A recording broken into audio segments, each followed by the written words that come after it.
For the first time in 730 days, the Women's College World Series returns. James Madison in Oklahoma to kick off what will be an unforgettable week in OKC.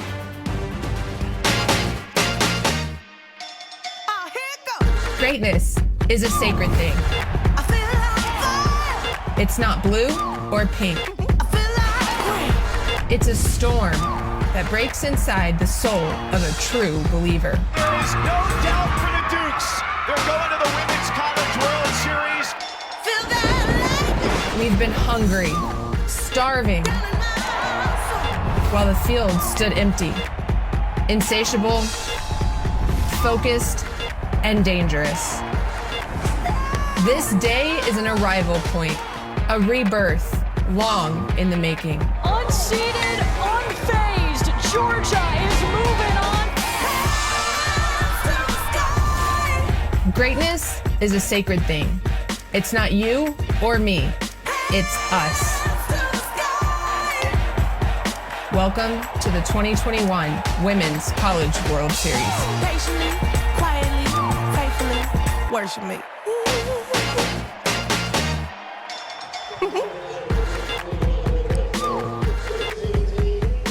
You're watching the 2021 Women's College World Series presented by Capital One. We are back and better than ever. Expanded capacity here at Hall of Fame Stadium in Oklahoma City. The first of our quadruple header on day one.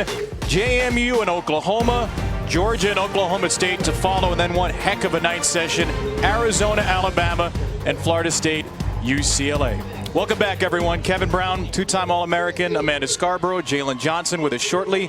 Before we get to this game, we're playing a game. We're back at the World Series for the first time in 2 years. 730 days since we've thrown a pitch on this field. Everybody is feeling so lucky to be back. It's going to be incredible. And an incredible way to start with an Oklahoma team that is trying to stake its claim to being maybe the best offense ever.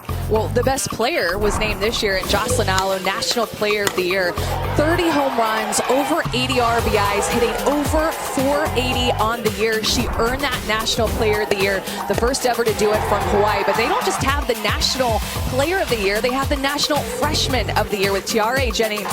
25 home runs, over 80 RBIs as a freshman. They're two of the big offensive threats in this massive Oklahoma offense that has been the best all year. Yeah, just a cool 11 1/3 runs per game, and they only play about 5 innings normally. They typically run rule you. So the opponent for Oklahoma today, a little bit different. James Madison out of Harrisonburg, Virginia, and the Colonial Athletic Association, unseeded, a non-Power 5 team, but they have built one of the great programs in the country, and they're here for the first time. You could call them the Cinderella story, but that's not what JMU wants to be called, and I can assure you that's not what Odyssey Alexander wants to be called. One of the best two-way players in the country. She threw most of the pitches in the postseason, and she has been electric. She has swag, she has fight on both sides of the ball. She not only will do it in the circle, but she'll hit in the 3 spot in their order, drive in a ton of RBIs, and I'm telling you, she's a super senior. She is one of their leaders. She's a big reason why they're here. James Madison has pillaged the SEC to get here. Number 9, Tennessee, number 8, Missouri. They went on the road and beat both. Alexander's thrown all but 7 innings in those games. The World Series is back in Oklahoma City, and the first pitch is coming up next. The hunger, it keeps me alive. I want the piece of the pie. This is the party that every player wants to be at. Respect. I put in work. Headed back to the Women's College World I'll Series. never give up or ever give in until I'm the best. I want to be great. When she hits them, they go in a hurry. It is a no-fly zone in center field. Great. I learned from my mistakes. Put on your dancing shoes.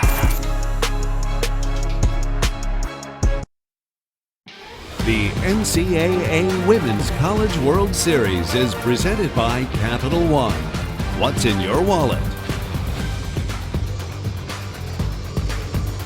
We got 42 cameras here in Oklahoma City. You're probably going to see all of them during this next week. An overhead view of Hall of Fame Stadium as we get to our starting lineups. Brought to you by Capital One. The James Madison Dukes, 39-2 on the year. The best hitter in JMU history is their leadoff hitter, Kate Gordon. 68 career home runs. Bunch of all-conference players in this lineup, including the starting pitcher, Odyssey Alexander, who will bat third.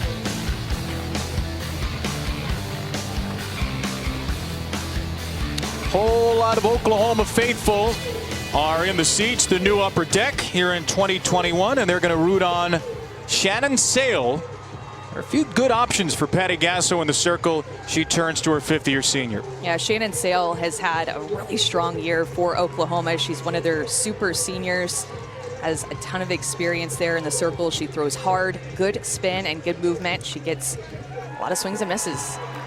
It was June 4th, 2019, Amanda, when Kinsley Washington's single against G. Juarez scored Jackie Prober, the UCLA pinch runner.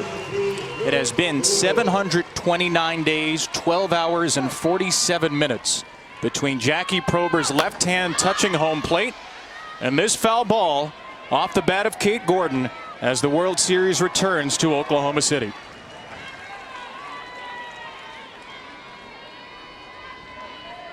Gordon, the senior, with one of the decorated careers ever at James Madison, co-owner of the CAA home run record. And a couple of strikes to start her. 70 miles per hour from Shannon Sale here in the opening at-bat. 18 home runs on this season for Gordon, the first team all-conference pick. And a fly ball hit toward the third baseman, Jana Johns, a foul out. Kicks off the World Series. Well, Shannon Sale loves to throw her rise ball. She can get some good swings and misses with that pitch, but she's able to work all four quadrants of the strike zone. Low and away from righties, up and into righties, and then also down and into righties. At literally every quadrant, she is able to hit it. And when she gets pumped up, you better watch out because she'll bring it. Sarah Jubis, the junior, with a little flare toward the right side, and the second baseman Jennings takes it away. The National Freshman of the Year, mainly for her work at the plate, but a defensive sparkler from Tiare in the first. You can tell the JMU is going up swinging in this game. Jennings gets a good read, drop steps toward her glove side, and look at the energy. This is only what, we're like 3 or 4 pitches in. This is the emotion that you are going to see this entire week from these players. Here is Alexander now, and the JMU starter takes the first ball of the game. Odyssey Alexander, second team All-American for her work in the circle and at the plate. Average of .343 with a gaudy on-base percentage just south of 500. Alexander pops it up. Shale collides with the first baseman Hansen. Shannon Sale hits the deck as she and Kinsey Hansen came together. Alexander aboard at first, and you hope that Shannon Sale is okay. We thought off the bat that this was clearly going to be the third out. Shannon Sale wandering well out of the pitcher's circle. Hansen, I think, calling it too, but Sale at the same time. And as a pitcher, if you hear your first baseman call that, then it's your job to get out of the way, and that should be Hansen's ball.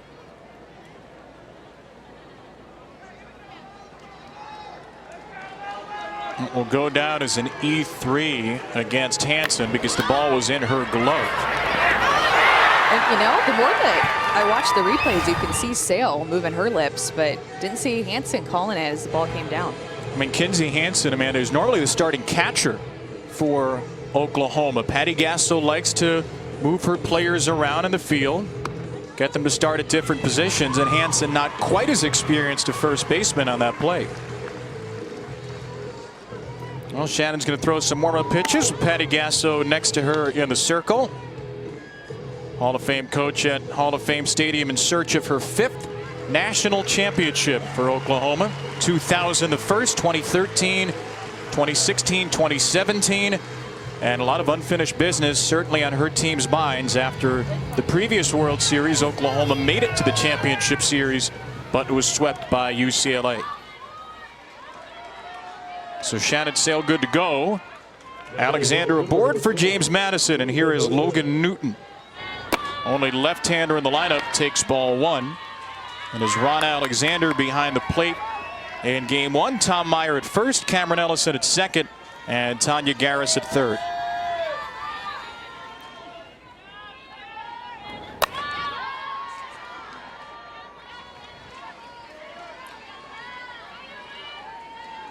Ball and a strike for Logan Newton, second team all-conference player. He's had a very good NCAA tournament, 7 for 20 with a walk.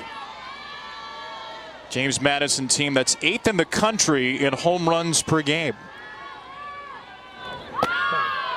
You can tell, Kevin, because Shannon Sale has a little bit more upspin, she's going to be more up in the zone, be able to throw a low rise and expand the zone with the rise ball that will be more up at the eyes. She's going to get a lot of pop-ups. We've already seen it here in this game, the first 3 hitters hitting the ball in the air. And JMU, again, is being aggressive early in the count. That's in the dirt for ball 3.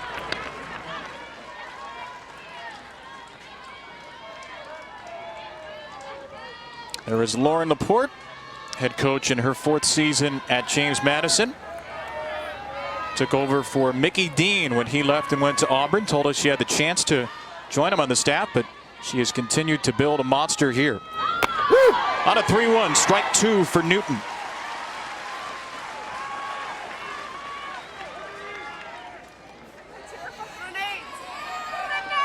The first trip to the World Series for the Dukes of Purple and Gold, their 20th season of softball, 9th NCAA tournament. They have made it to the Super Regionals twice before, lost at home to LSU in a hard-fought series in 2016, were swept at UCLA and the Los Angeles Super Regional 2 years ago. First school outside the Power 5 conferences since 2014 in Louisiana to make it to the World Series. On another 3-2, Newton stays alive. She'll see at least 8 pitches from Sale. So here you go, James Madison. This has been building. This is not just an overnight sensation. Super Regionals again in 3 out of the last 5 postseasons. And finally, they knocked down the door. Yeah, and that's a big motivation for a lot of these veteran players who have played in those Super Regionals, was to get here, to break through, to make it to this field. Another pop-up and another one out of play. I mean, and you look all throughout their lineup, they have a ton of seniors, of course, led the way by Gordon and Odyssey Alexander, but a lot of juniors as well. It's a team that just had that mindset, Kevin, that this postseason is going to be the season that we do it, because if not, we're done. Lauren Laporte said, look, we've been knocking at the door for 5 years. The 7 seniors were ready to get over that wall. Maybe a mixed metaphor, but it works all the same. Wall, door, whatever, they're here. As Newton wants to make the most of her stay, fouling off pitch after pitch. She'll see at least 10 from Sale. I love the way that JMU is coming out early in this game and swinging the bat, just looking fearless, not looking intimidated. I mean, they could be called the Cinderella story, and their first game is against #1 Oklahoma, who has just been the powerhouse all year. Another 3-2 and a ground ball to second. We will see the powerhouse Oklahoma lineup for the first time in these World Series. Jennings, Allo, and Hansen to swing it after a scoreless Sale first.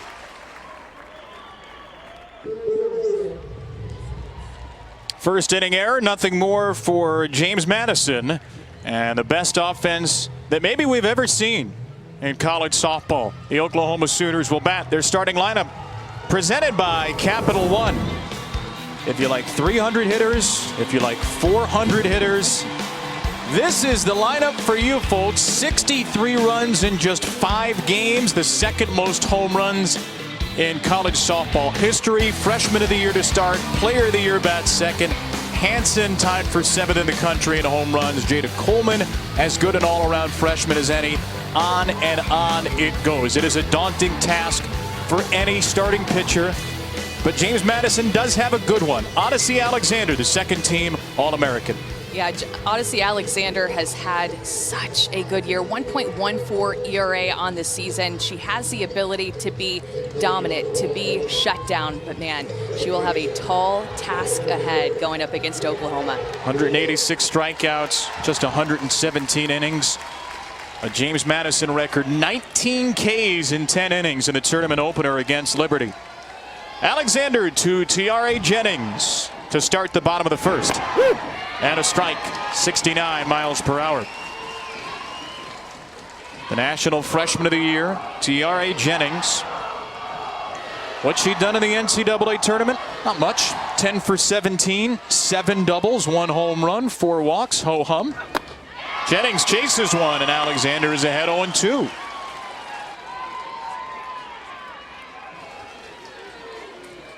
A lightly recruited pitcher, Odyssey Alexander, out of a small town outside of Harrisburg from Boydton, Virginia. Longwood was interested in her. Division III schools were interested. She is at James Madison. She is in the World Series in her 5th year.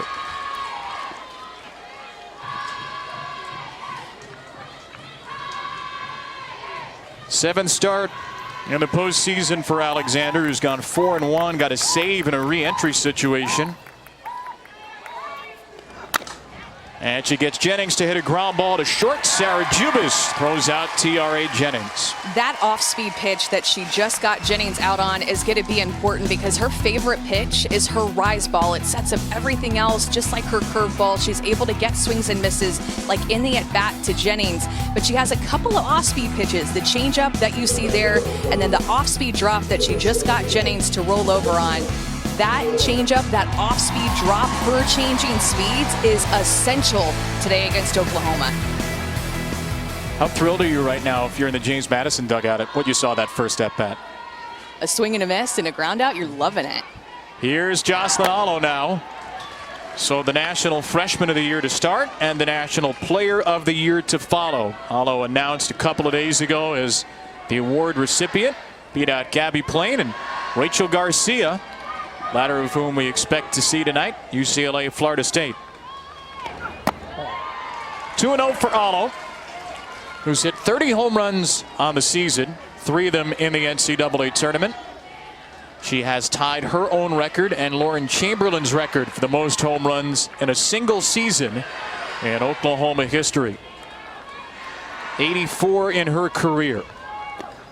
If you're watching Oklahoma for the first time, keep your eyes on 78, who has already established herself as one of the great hitters in the history of this sport. She is going to return next year. She's 11 shy of Lauren Chamberlain's all-time record, so assuming health, she should shatter that in 2022.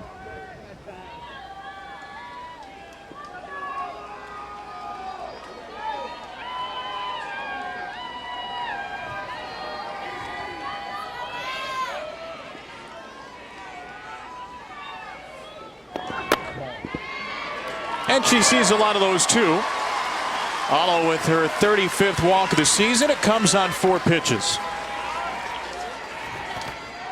The thing about pitching against Oklahoma is that they're not going to swing and miss at a ton out of the strike zone. We saw Jennings do it, but it's a rarity. It puts pressure on Alexander. It puts pressure on any pitcher that faces them. They have to come around the strike zone. It's an Oklahoma team that has walked now 96 more times than it's struck out. Another one of those offensive numbers that just doesn't seem real. Here's Kinsey Hansen, second-team All-American.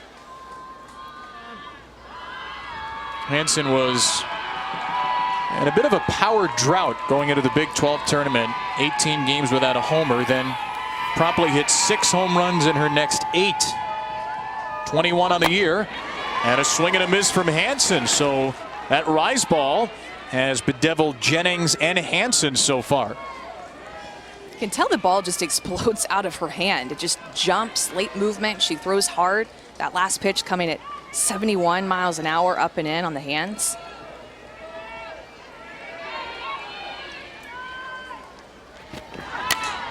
Hansen into center field, and Sullivan is there. Michelle Sullivan, she'll throw back at first, and Allo is in safely on out number 2. She went up and in on the hands and then went to that off-speed drop, dropping it to 60 miles an hour after 71, and able to get Hansen off the end of her bat. Just an easy pop-up for the JMU defense. Patty Gasso's team 50-2, only losses to Georgia and Oklahoma State, who are the teams playing in our next game, amusingly enough. Division I ranks first in average, first in runs. They're also the best defensive team in the country by fielding percentage. Jada Coleman, a first pitch attack, and Odyssey Alexander, welcome to the World Series. A scoreless first inning against the mighty Oklahoma Bats. We love hearing you in the crowd, and we just It's a cliche comparison to say David versus Goliath. James Madison would certainly say we're no David, the success they've had. But there are some stark contrasts in program success here. Oklahoma, 4 national titles, 14 trips to the World Series. James Madison is here for the first time. And for more, let's check in downstairs for the first time with Jalen Johnson. Thanks, Kevin. Like you said, this Oklahoma program is no stranger to this field, but James Madison has made a lot of noise, the new kids on the block, to get to this moment, and they've gained some pretty notable fans along the way, and I talked to one of them last night, Terrell Owens. He's been sending out tweets about James Madison since their super regional at Missouri, and he said he just loves competition. I asked him, what is the connection for you and James Madison? And he said he went to UT Chattanooga, so not a huge school, and just loves when those quote-unquote smaller schools have been knocking at the door for so long and finally break through. But he made sure to also give some love to Odyssey in the circle. He loves their game, loves the competition, but he also said he is from Alabama, so not to get it twisted that he's rooting for the Crimson Tide. Well, if it is a Duke's Crimson Tide Championship Series, Jalen, it'll be a tough one for Teal. But that's so cool. Love to see this from Terrell Owens. Congrats to the JMU softball team. Good luck the rest of the way. He is Team Bama, though. Ron Rivera, the Washington football team head coach, also reached out to JMU.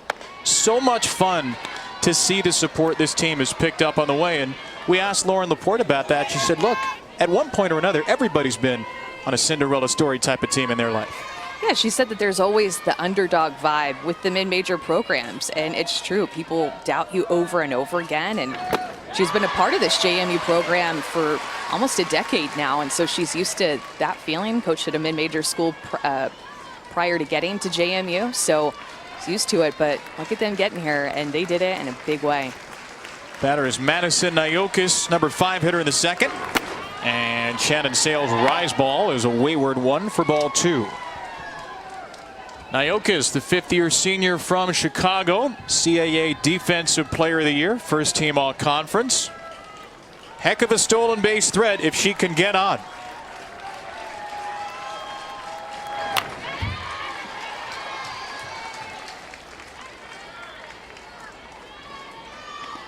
I know that you can't win the World Series in the first inning of the first game, but for the way that JMU has come out, fearlessly swinging the bats, and then with the way that Alexander pitched in the first inning, looking not nervous at all.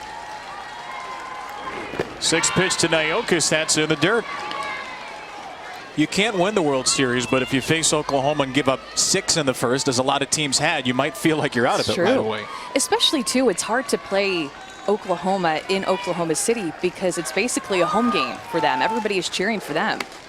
Second full count for Sale, and she gets Nayokis swinging. First strikeout of the World Series comes to Shannon Sale. She kind of blends her curve and rise ball here. It's more down the middle of the plate, but you see that late break away from Nayokis to be able to get that swing and miss, backward rotation, moving up and away, curve rise. And now ball 1 to Lindsay Meeks. Did we have fun talking to Lindsay Meeks yesterday? My gosh. Oh my gosh, she had us rolling. So funny. Shortest player in the World Series, 4'11", first team all-conference. Was not a starter until this season. 13 starts her first 3 years. And Lauren Laporte refers to Lindsay as our hype man. Had an amazing year, tremendous eye. Smaller strike zone, uses it to her benefit. And on 2-0, Meeks takes ball 3.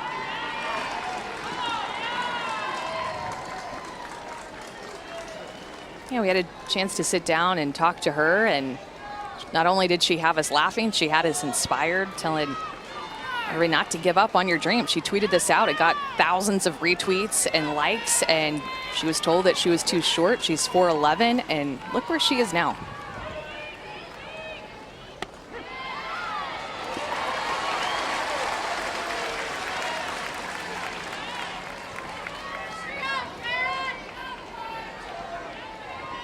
Out of Westerville, Ohio, Lindsay Meeks.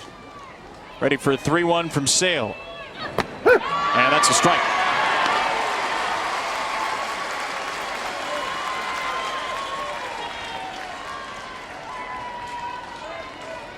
39 walks, leads the team by quite a bit. With the Dukes faithful watching on, Meeks fouls away a 3-2. You know, the one thing about that tweet, too, is that she felt like some softball celebrities reached out to her, with Gwen Svekis, who played at Oregon, Sam Fisher, who played at LMU. She was like just so geeked up by the fact that these softball players reached out to her and that she inspired them.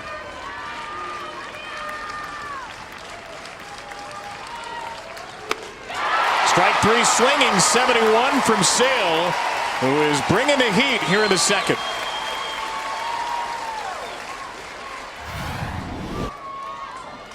Able to get a low rise. You see that Meeks swings just underneath that pitch. He's able to throw her rise ball through the zone. When Sale's rise ball is able to be thrown on multiple different levels, that's when she's tough to hit.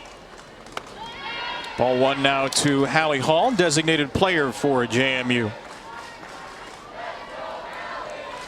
Redshirt sophomore Hall, 0 for 11, looking for her first hit in the NCAA tournament. Second team all-conference pick, though.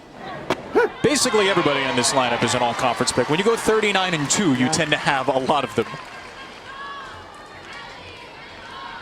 Cruise through the CAA. Their only loss was to Elon.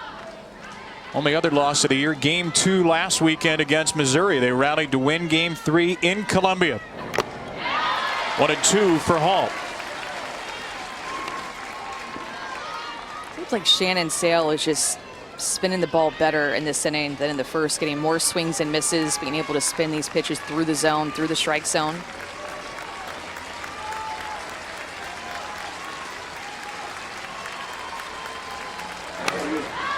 In the air to left, Taylon Snow, and a foul ball makes the catch. All out effort from Taylon Snow in left field. This ball just hung in the air all the way to foul territory, and Taylon Snow was so focused, understanding that the wall was right there. But it's the World Series. You don't care if you run into the wall. You'll do anything for an out.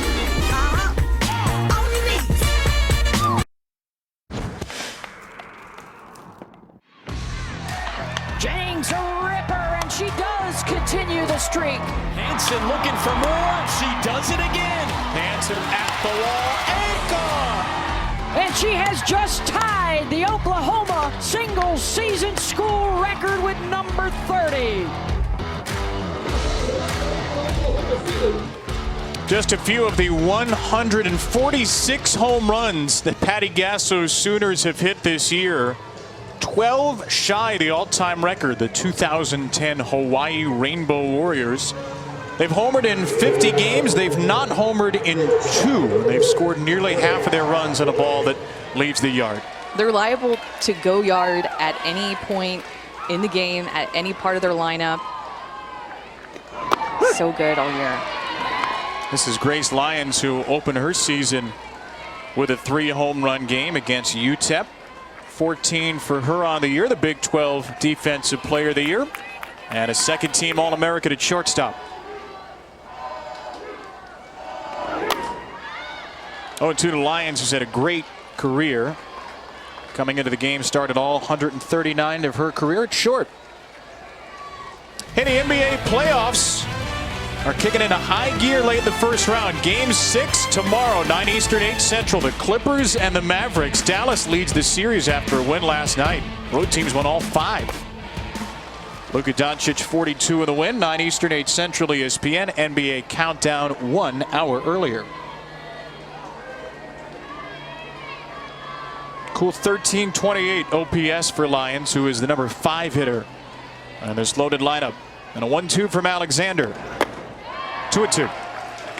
The one thing that Grace Lyons told us earlier this season, and we heard it from multiple Oklahoma players just yesterday, is how prepared this Oklahoma team is for every aspect of their opponent. They study them. They know what the opponent's going to do before they even do it at times. Lyons goes down swinging. Alexander with a rise ball for her first strikeout. But what I don't think that you can prepare for, even if you watch Odyssey Alexander on tape over and over again, you can know that the rise ball is coming.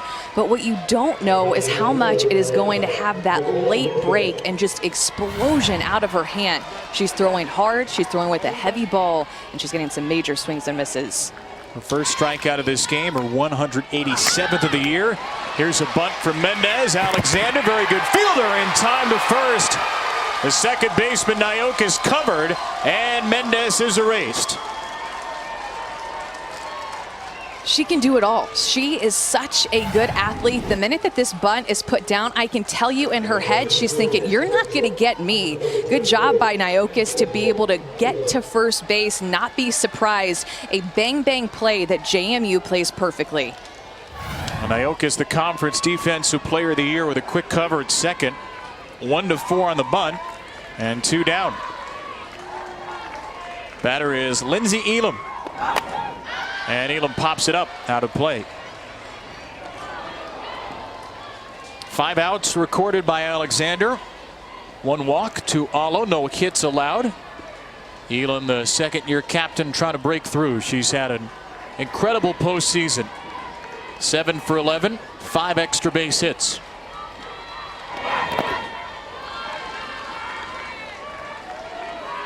We're going to try not to overwhelm you with Oklahoma offensive numbers, but it's hard. I mean, you look at the screen and you go, that's a 3-hitter. That's a leadoff hitter. She's batting 7th. Everybody is great in this lineup. That's smoked foul. It's numbers that we haven't seen in a long time, if ever. Talks of them being one of the best offenses, if not the best offenses in the history of the sport. What do you think? I would say they are.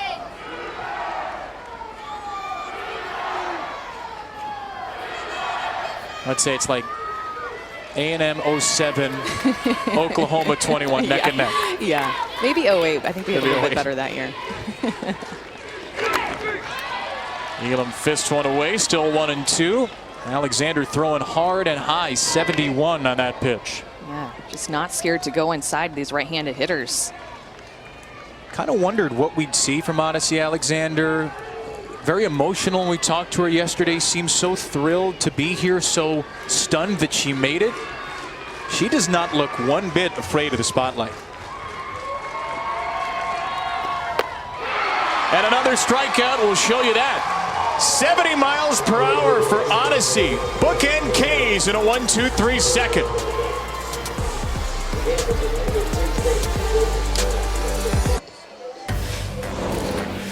First game of the 2021 World Series with Oklahoma chasing a 5th title and acclaimed as one of the best teams ever. UCLA is the defending national champion way back in 2019. They're the 2 seed. 3 teams seeking their first title. They're all on this side of the bracket, including the 2 teams we'll see in our next game, unseeded Georgia and number 5, Oklahoma State. Look at that upper deck, Amanda Scarborough. Isn't it beautiful? It sure is. And look, it's the first game, and it is packed here. And all those people get to say you're at the first game in the upper. There is an upper deck, the Women's College World Series. Capacity out to 100%. I suspect if this is a good game, there are going to be about 13,000 more that said they were at the first game in the upper deck. Here's a ground ball from Lauren Burnett. Jennings has made 2 defensive gems in the game, but this throw not in time. A great snare by Jennings at second, but her throw deemed late, and the freshman Burnett is on. Boy, I thought that was close at first base, and a lot of these fans, I think, thought that Jennings got her out. The focus of grabbing that hop, that was such an unbelievable play. Look at right there to be able to get her glove at exactly where that ball was going to come up, and I think that she got her. Patty Gasso is going to ask about it. There is no video replay here.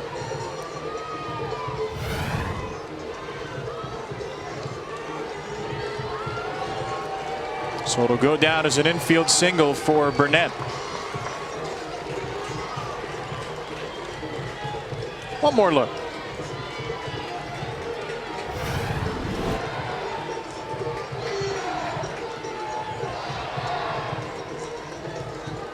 Barely, I mean, by a hair. That's tough for an umpire. It's bang, bang, and that actually, when we really slow it down with high frame rate, was a lot closer right there. Just gets her by what? Was that a quarter of a step? A tenth of a step? What are we going to call that? Well, let me break out my ruler. An eighth of a step. How about that? Yeah, I think it looked to be more obviously out than it was on the replay, but as you look at how close that was, hardly blame Tom Meyer at first base for that one. So now a bunt laid down by Michelle Sullivan, and it's bobbled by Johns. Oh, trouble on the infield for Oklahoma. First and second, nobody out as the Dukes 8 and 9 hitters come through. We talk a ton about the Oklahoma offense, but the Oklahoma defense and their fielding percentage, one of the best in the country, only 17 errors all season. And good execution by JMU and Sullivan to be able to lay down the bunt, and Jana Johns just bobbles it. A sacrifice bunt, an E5. Pinch runner is Kylie Thress at second as Gordon gets a piece of strike one. Thing is about Jana Johns, transfer from South Carolina, one of the few Oklahoma players who doesn't have Women's College World Series experience, getting her first taste of Oklahoma City in a big way.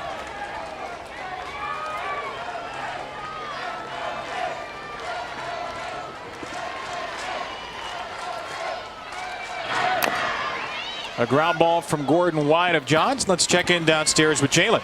You guys have been talking about capacity and how full this stadium is right now, and I know there's a lot of red, but this purple and gold that I'm sitting in front of right now, they are making their presence known. And I talked to fans before, and they said they don't have any nerves. They support their team, they encourage them, and they are ready to see their girls compete today, and they have put on a show for them so far. Jalen, it's a long way from Harrisonburg, but they're making their presence felt.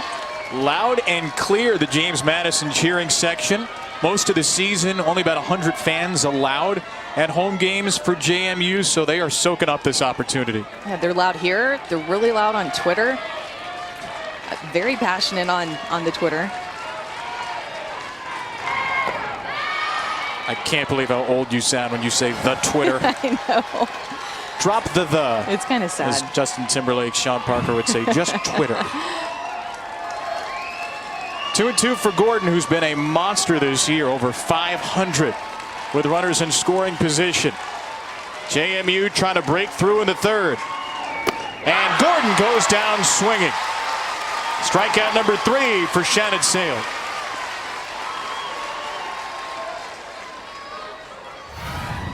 Again, she's able to get Gordon to swing underneath this pitch, a low rise ball inside corner. That is such a good pitch. She has so much movement on that pitch. Check out the ump cam. Our first and hopefully not our final use of ump cam. Ron Alexander, the World Series. Here's a fly ball from Jubas to deep right center. It is gone! A 3-run blast on the first pitch from Sarah Jubas. James Madison in the lead, 3-0 in the third.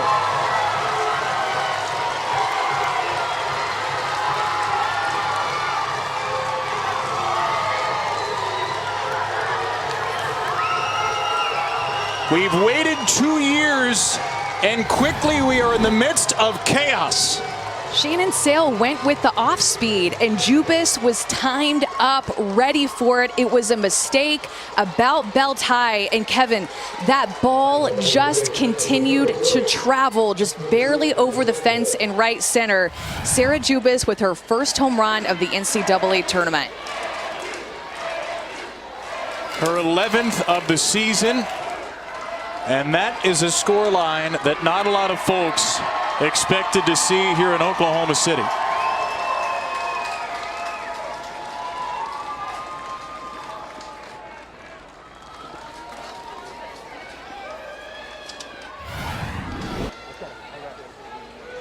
And the reacts that we get here at this tournament, especially when you put the first runs on the board in 730 days, is just priceless.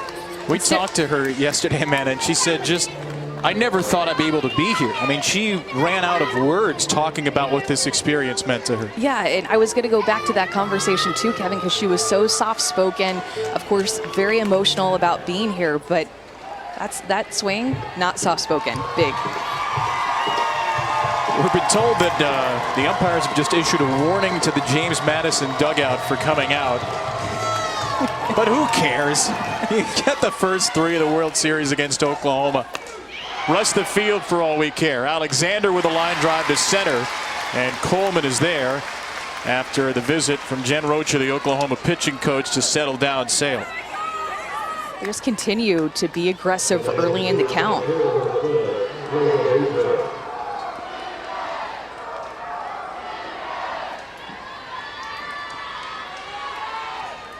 Logan Newton. If there's been one problem for Sale of late, she's been so good this year. She had given up multiple home runs, 2 of her last 3 starts. And a home run allowed today to put the Dukes unseated in the lead. Well, and you think about it, Kevin, it's one thing to hit a solo home run. You're going to give those up, and it still gives JMU some momentum. But it was a 3-run home run and a missed call at first base that was really, really close, and then an error. So 2 on after a couple of mistakes.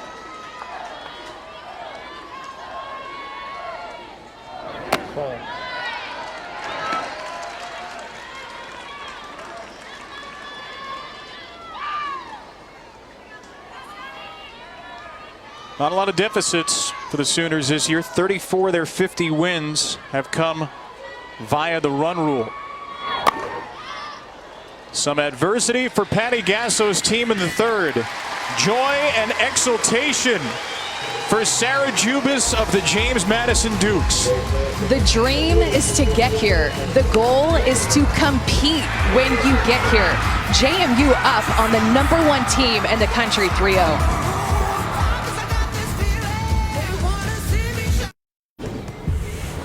Welcome back to the Women's College World Series presented by Capital One. 100% capacity here in Oklahoma City, and it looks like pretty close to 100% filled. James Madison, the first team on the board at the 2021 World Series. Sarah Jubis with her 11th home run of the season, a 3-run shot. It is the unseeded Dukes 3 and the #1 Sooners nothing.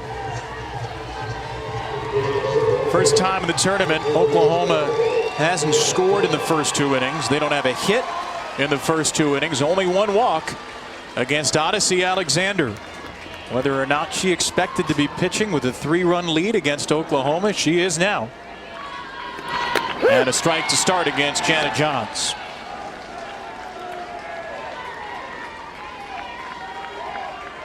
Another powerful bat in Johns, South Carolina transfer. 11 home runs on the year.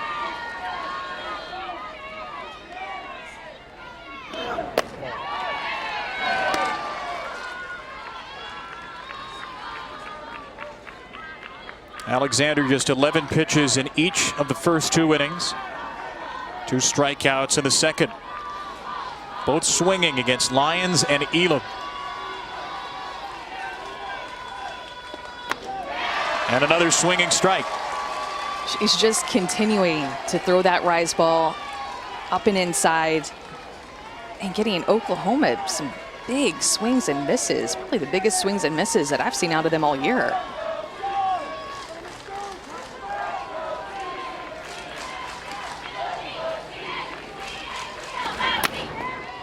That's a ground ball to short, and Jubis commits an error. So Johns, who committed an error in the top of the 3rd, reaches on an error from the home run hitter. The Women's College World Series Championship Finals begin Monday, 7:30 Eastern on ESPN. The World Series is at 100% capacity, so now's your chance to catch all the action here in person. For tickets, go to ncaa.com/WCWS, the official online home for all 90 NCAA championships. Scored a base hit, actually, for Johns. Would have been a tough play in the hole. And either way, the leadoff runner on for Oklahoma in the 3rd. Now Taylon Snow.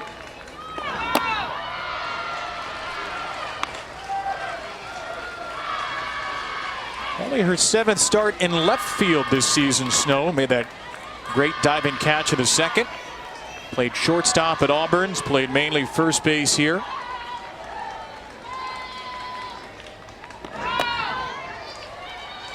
That was swung through off the glove of Burnett. Or was it? No, foul tip is being called by Ron Alexander, so John's going to have to go back to first.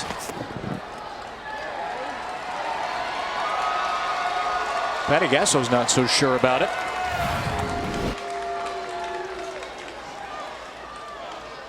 I'm not either. Live, I thought that it was indeed a foul tip.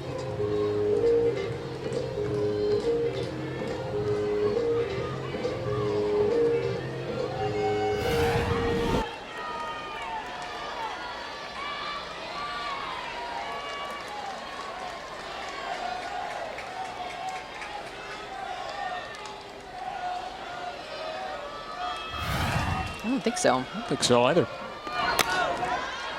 Snow down the left field line. Kate Gordon is out of room.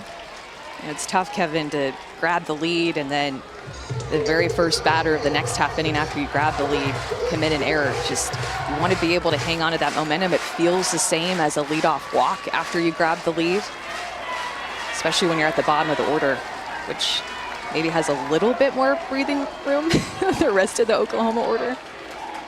But Jennings looming on deck. Snow into left field, and the first two are aboard for Oklahoma.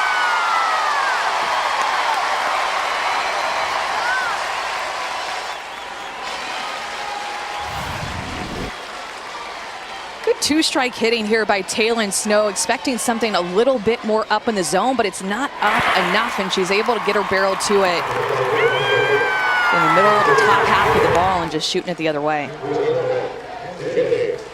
5th hit of the tournament for Snow. And after JMU had the 8 and 9 hitters on to start the top of the 3rd, Oklahoma answers in kind. Now Tiare Jennings. First pitch attack for Jennings and a drive to center. This game is tied.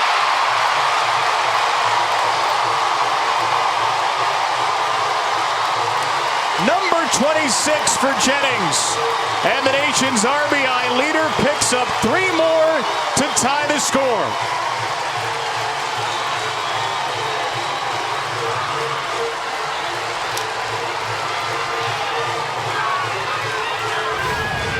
Jennings goes up again, expecting something up in the zone, and she's able to execute her game plan. She knew it off of her bat.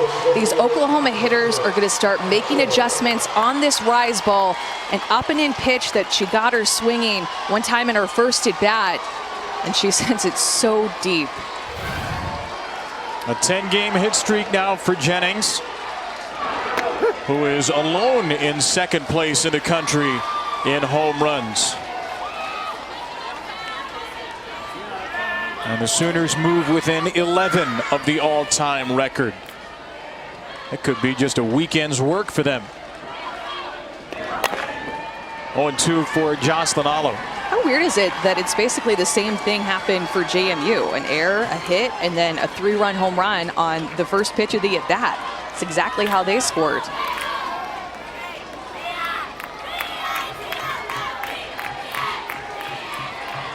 This has been fun, hasn't it? Yes. Pitch number 34 and a 3-3 tie is low for ball 1 to Allo. 2 years worth of pent-up World Series energy and emotion, all coming to a head here in the 3rd inning. 3-run home runs in each half. And now the nation's home run leader. Allo takes ball 2. And I think that what Alexander needs to do second time through the order is use her curveball more. And then if she goes up and in with that rise ball to these right-handed hitters, she has to work a little bit more inside than what she did in the first inning, as they're going to be expecting that pitch on their hands.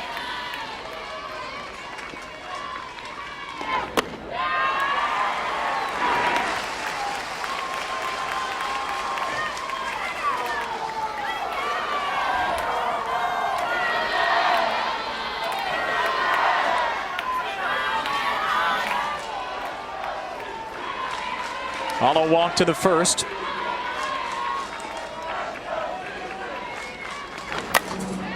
And she'll golf one to right field here. Long run for Newton, and that plops in. A wide turn for Otto. She will hold at first. A single is Oklahoma's 4th consecutive hit of the 3rd. There's so much respect for the power that Allo has with the outfielders of Gordon, Sullivan, and then Newton out in right field. So that ball was in the air for a long time. It was hit off the end of her bat. It was an off-speed pitch. It looked like Alexander and JMU got Allo out. But it's because of the fact that Newton was playing all the way out there on the warning track, couldn't get to it.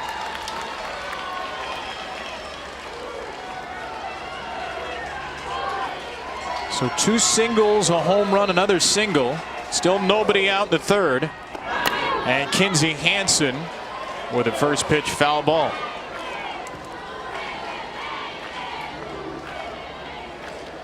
Yeah, it would have been a big out, Kevin, to get Allo.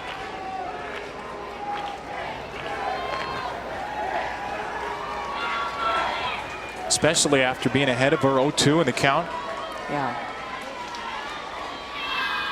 Opportunity missed for JMU. And now a strike swinging to Hansen, 0-2.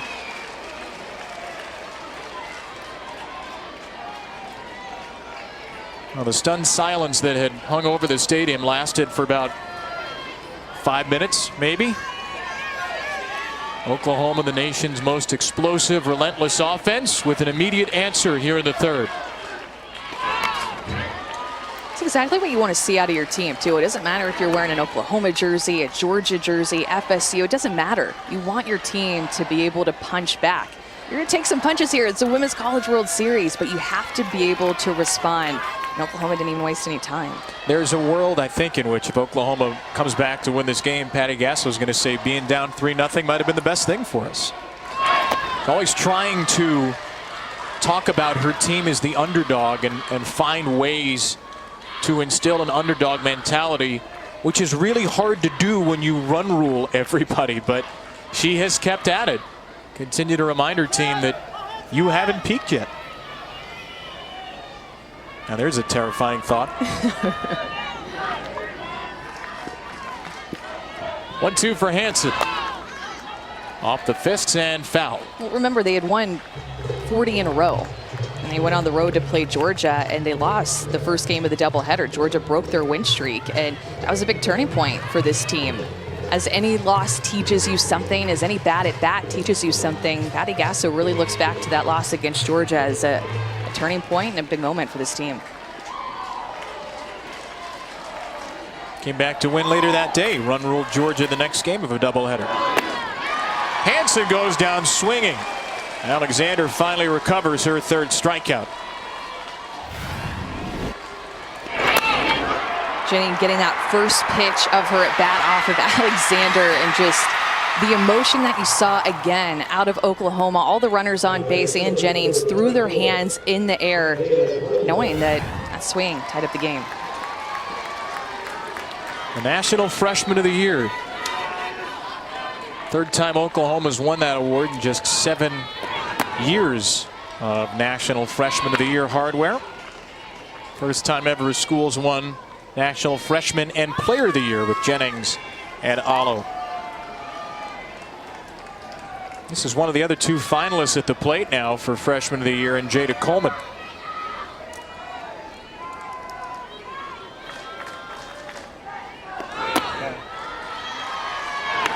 First team All-American, who has reached base in 43 consecutive games in 51 out of 52 this year. Only Arizona State, way back on the 26th of February, kept Coleman off the base paths.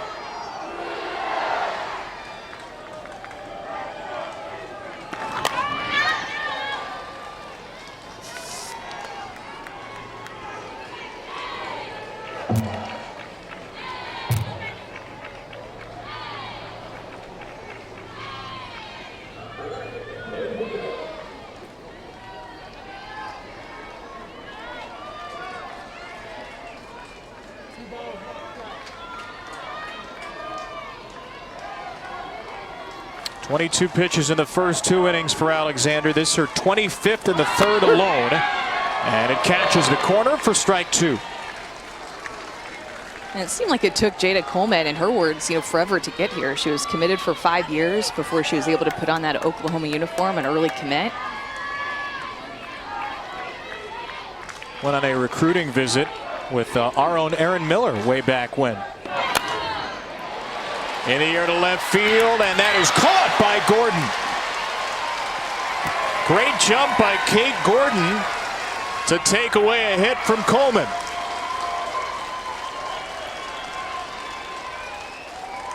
Kate Gordon was able to cover a lot of ground. Again, she was playing pretty deep, and you could just tell that the senior was determined for that ball to not be able to hit the ground, and barely gets her glove underneath it. Thought that was going to be another bit of bad luck in this inning for JMU with 1 fallen. So back-to-back outs after the 4 straight hits. And now Grace Lyons. 7th batter of the inning. And a first pitch high.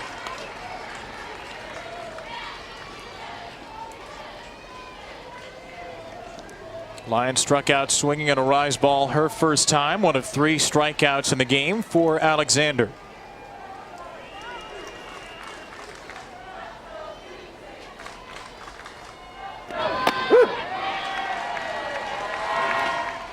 It's been a good rebound after that home run by Alexander, with the way that she attacked Jocelyn Allo in that next at bat, and then struck out Kenzie Hansen with the curveball, and then getting that Coleman out.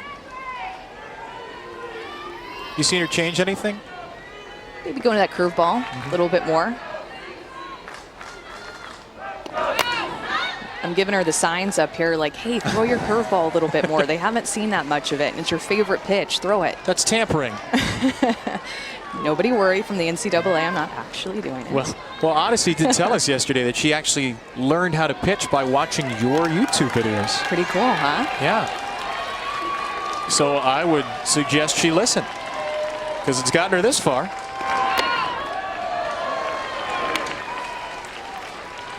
A lot of pitches in this inning, too. That's 30 now in the inning as Burnett will come out for a chat.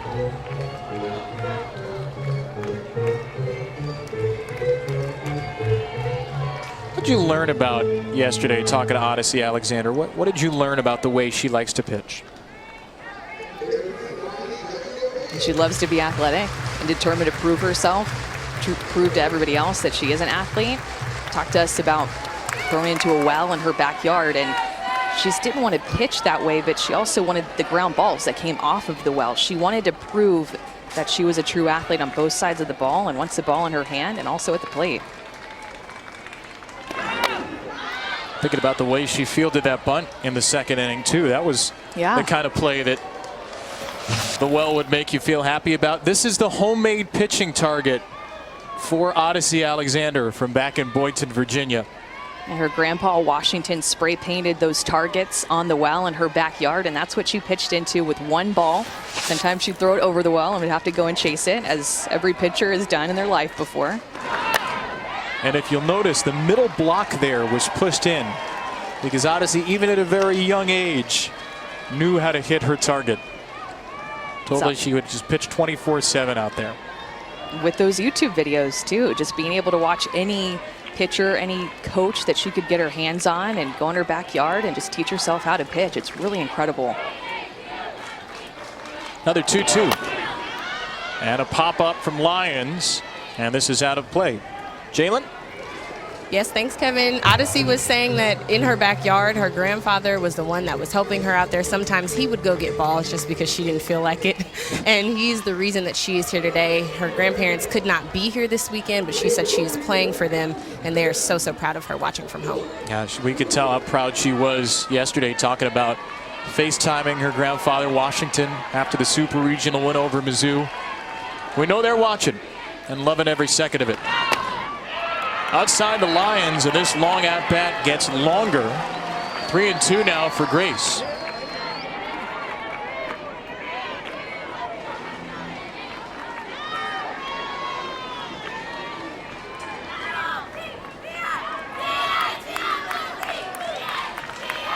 Pitch number 9 coming to Lions here in the third. And a called strike 3.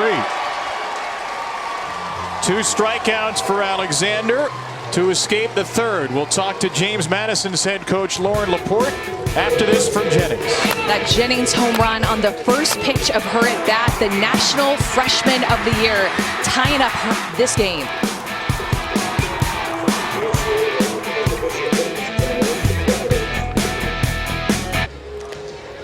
Welcome back to OKC. We're all tied up here and I'm with Coach Laporte. Coach, you said that you wanted your team to feel the moment but not become it. How do you think they're handling the stage today? I think they're doing a great job. I'm really loving what our hitters are doing right now, taking the count deep, passing the bat, getting runners in scoring position, and then, you know, Sarah Jubas coming up big for us again and getting it over the fence to get us up. Because we know this offense is going to score runs, so we got to make sure we do the same. And in that third inning, bats came alive from Oklahoma. As you said, you knew they would. What are you telling Odyssey in the circle to keep her calm and make sure you're keeping her focused? Just stay cool, calm, and collective. You know, like she always does, have each other's back. You know, we're going to have to make the plays, and I think, you know, the defense knows that. And we just had a little bit of a bad hop at shortstop to get that inning started, but we're right in this, and that's exciting. Thank you, Coach. Good luck. Thank you. Lauren Laporte, her James Madison team unseeded. They were actually the 3 seed out of 4 in the Knoxville Regional. Beat Tennessee and Liberty to get through that. Beat Missouri in the Columbia Super Regional. Georgia in our next game is unseeded. The first 2 unseeded teams at the World Series since LSU in South Florida 9 years ago. I just can't believe it's been that long. And love to see the upset just as a fan, and that's nothing against Florida and Missouri, the 2 teams that they upset, but it just makes the game so much fun, and I think that it makes even next year mid-major teams, other teams feel like, hey, we can make it to the World Series too. 2 out of the last 3 postseasons, we saw all 16 national seeds advance out of the regional round. We did not see that this year. Also at Virginia Tech as an unseeded team. Advance out of Tempe. They took UCLA to the wire before falling in 3 games. And we'll see Georgia and Oklahoma State next. Bulldogs lost 7 in a row to end the year. 5-0 in the NCAA tournament. 2-1 for Madison Iokas, number 5 hitter. Leading off against Shannon Sale in the 4th.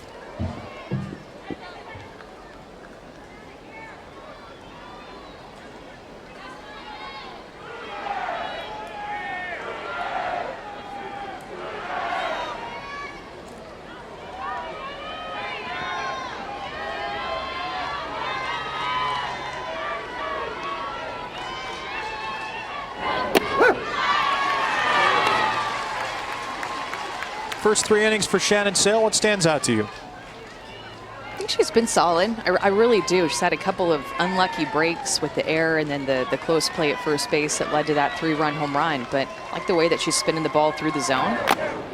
Like that, but just a little miss there and end up spinning too much in her back elbow. It's going to be a hit by pitch, and Sale looks like she can't believe it. Nicked Iokas. And the leadoff batter is aboard in the 4th. Trying to use that rise ball. Up and in, it just barely, feels like the front elbow. Yeah, just barely hits it. A little bit of a lean in there from Iokas, maybe.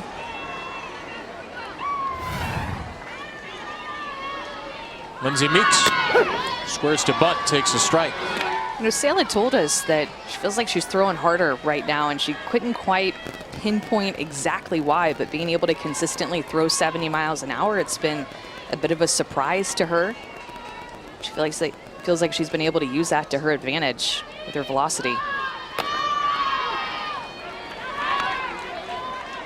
Started her career Sale at Florida International. 3rd year here, and really credits the work that Jennifer Rocha, the great pitching coach, has done with her here.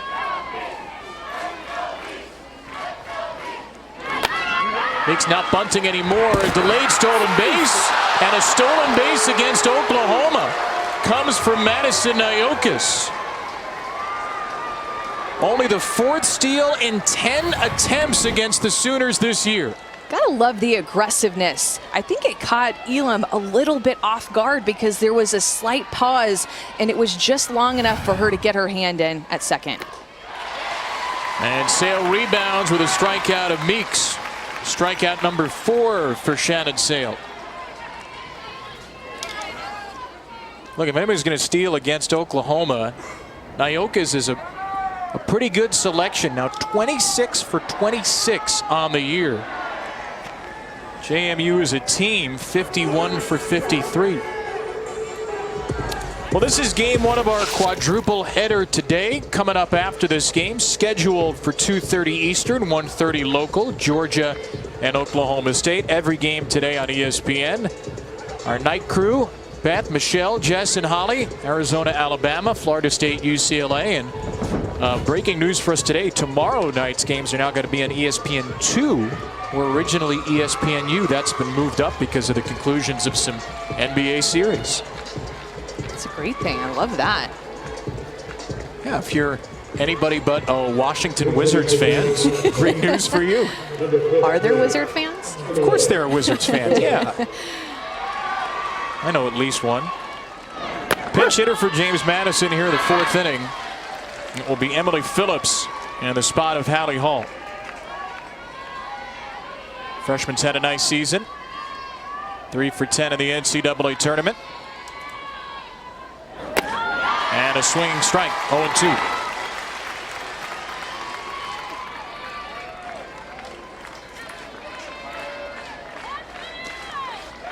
Can't believe you just took a shot at the Wizards like that.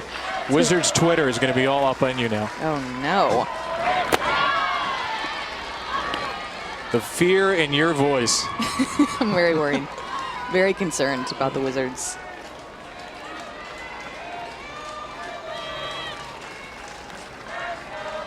.60 pitches deep for Sale. Nayokas at second. And ball 2 for Phillips. A couple of good takes by Phillips coming off the bench. Took a rise ball, took a curve ball. Worked herself back into the count.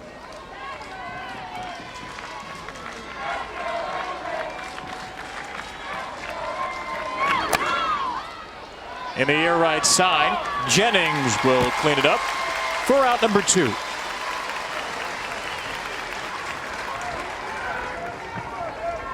Nobody will do.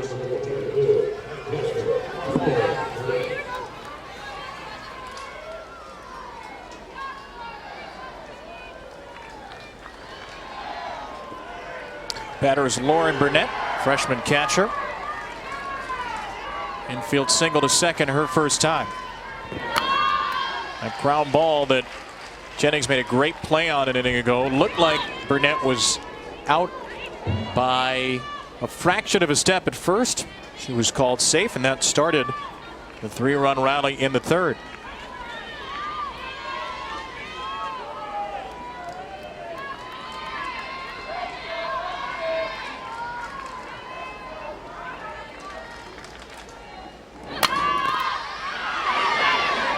Elam got it.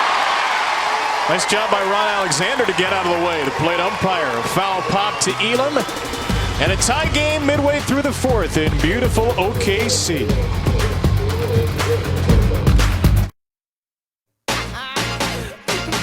Oh, here it go. Okay. Worship me. Worship me.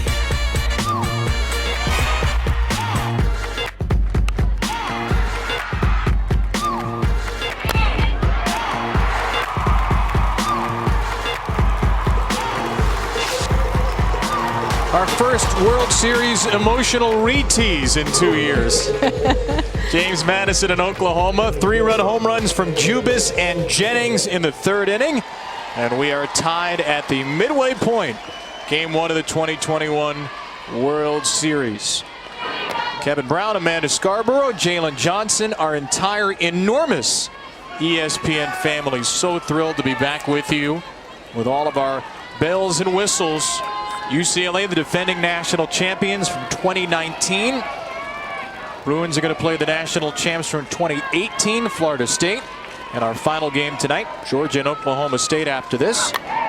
Alabama and Arizona in game 3. Awesome World Series field. A lot of history and also some new kids on the block. The first ever World Series for Odyssey Alexander and these James Madison Dukes. 6-7-8 for OU here in the fourth. Nicole Mendes. And a fly ball hit the other way from Mendes into the glove of Gordon.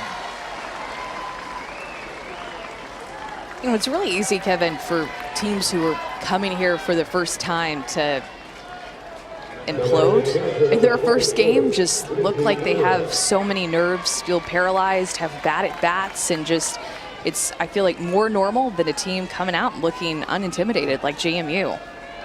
Got the first three in the third, gave it right back, and then Alexander's retired 4 straight.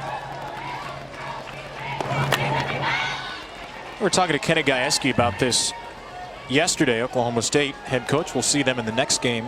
And they did win their first game at the World Series 2 years ago, but only scored 3 runs in the 3 games. And he said, I think we were just nervous. I don't think we were quite ready for it. Talking to James Madison yesterday, there was so much shock and awe from the players in a wonderful way that they were here.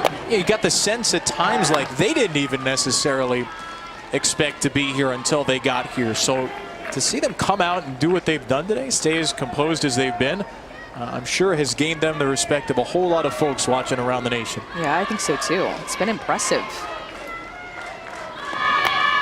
And I think too, to be able to separate yesterday where they're going through all the different media things, and the day is just packed with talking to different people, photos, just emotional moments, and they were able to separate what we did yesterday to game day today. It's really hard to do, but they were able to live in that moment, enjoy it just as much, and be present here today. Alexander's 1-2 for Elam is in the dirt.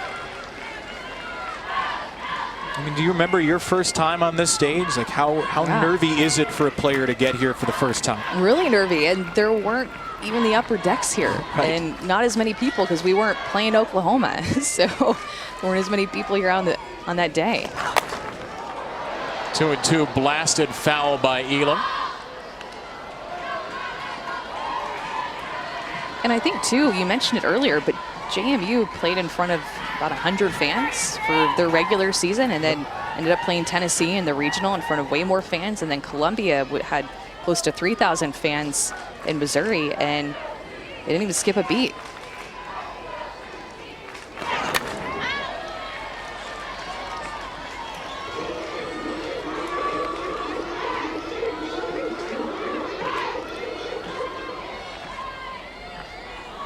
Seven pitches deep to Lindsey Elam, second team all Big 12 pick.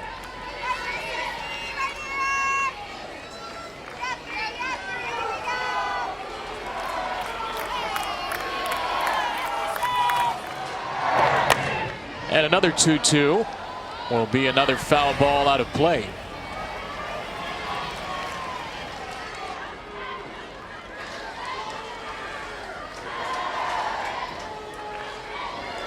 Bats are starting to go a little bit longer. 22 pitches in the first 2 innings combined for Odyssey Alexander. 45 and what have been the next inning and a third to date. And another foul ball off the bat of Elam. That's when she'll mix in that off-speed pitch, dropping it down to 61 miles an hour, but it's almost like you'd like to see her be able to hit that 55-mile-an-hour mark to where they're not making contact with it, just somewhat off the end of their bat, but they're swinging and missing it or hitting at the very end of their bat and getting a ground out instead of a foul ball. Up the ladder here, and she finally vanquishes Elam. But I'll tell you what, it doesn't matter how long these at-bats are. You just can't phase Odyssey Alexander going with the rise ball and getting Elam after a long at-bat to chase it. And some explosive up movement to it. 5 strikeouts for Odyssey and just 3 2/3. Janet Johns fouls away strike 1.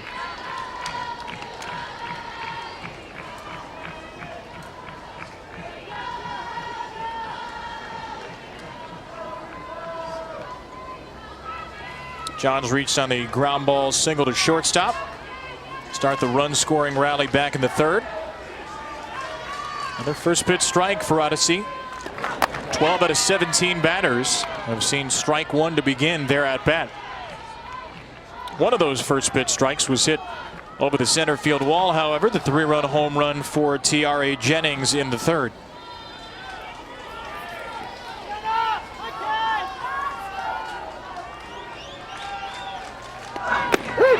One and two.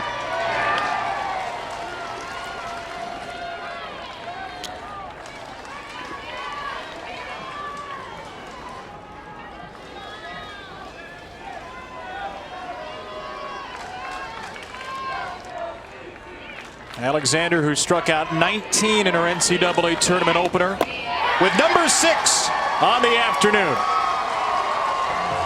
Patty Gasso, Oklahoma head coach, will join us when we return to a tie game in OKC.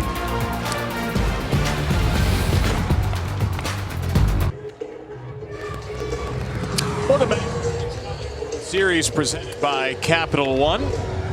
Good game to start. We're tied after 4, JMU and Oklahoma. Let's check in downstairs now with Jalen. Thanks, Kevin. We're here with Coach Patty Gasso. Coach, you guys got down a little bit early, but what did you see in your team to get back into this one? So the way we did it so quickly felt good, but we got a lot of work to do here. We're facing a very outstanding pitcher. What are you seeing in Odyssey that maybe is switching up your... Just a lot of deception, whether it's speed, location. She can mix speed. She moves it all around. It's tough to really lock in on something. So we're trying to have some really solid at-bats and string something together, but she's outstanding. Thank you, Coach. Good luck. Thank you. Patty Gasso, knowing that her team hasn't seen many pitchers quite like Odyssey Alexander this year, and Oklahoma and James Madison are tied. The top of the 5th, more often than not in an Oklahoma game this year, is the inning where the road team needs to score a bunch of runs to avoid getting run ruled. Not the case today, as the 9-hitter Michelle Sullivan takes ball 1.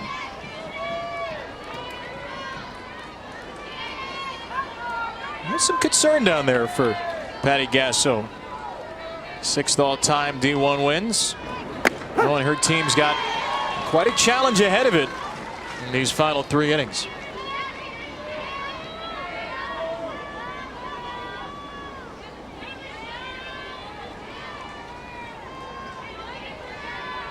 Sullivan is sack bunt her first time.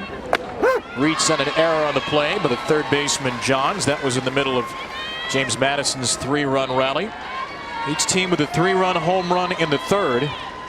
Both of those home runs scored the 8 and 9 hitters.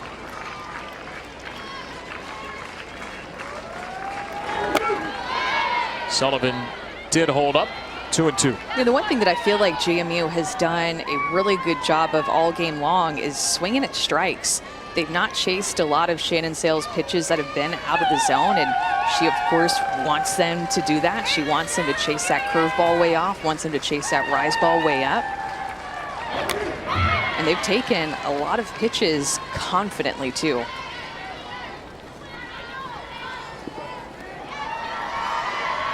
Can you give a sense, I know you weren't just a pitcher but a hitter, of what it's like to face a pitcher like Sale and how that movement looks coming in? Yeah, I think that the biggest thing that stands out to me about her is the way that she's able to throw her rise on multiple levels like that, to where if you take that pitch, it's going to be a ball. You extend your at bat, but when it comes in, it looks like it's just going to get the top of the zone, and you feel like you have to swing, and then it has that late break where she just swung 3 or 4 inches underneath it. So to me, that's the biggest thing that separates her, is being able to work that rise ball on different planes. 5 strikeouts today and a foul ball right back over our heads. I legitimately thought that was going to come in the booth for like the first time ever. I'm glad the press box isn't like 5 inches higher, or else I would be on the floor and you'd be doing play-by-play for the rest of this inning. Nobody told us to bring our gloves. Meg Aronowitz forgot to tell us to bring the glove, the leather. Meg blew it. Meg got all the snacks and the water, but not the gloves. There we are. I'm glad one of our 42 cameras was on Kevin and Amanda ISO duty. But I apologize to whichever camera operator gets stuck with that assignment. 0-2 for Kate Gordon. Thought it was in your contract. Well, that's not supposed to be publicly revealed, but now that we're airing dirty laundry. Gordon a foul out to third in the first, strikeout swinging in the third. And a ground ball foul here, still 0-2. Top of the lineup battling against Sale. Only allowed 2 hits despite the 3 runs, 1 an infield single. And really the one big swing against her in the whole game, the home run from Jubis in the third.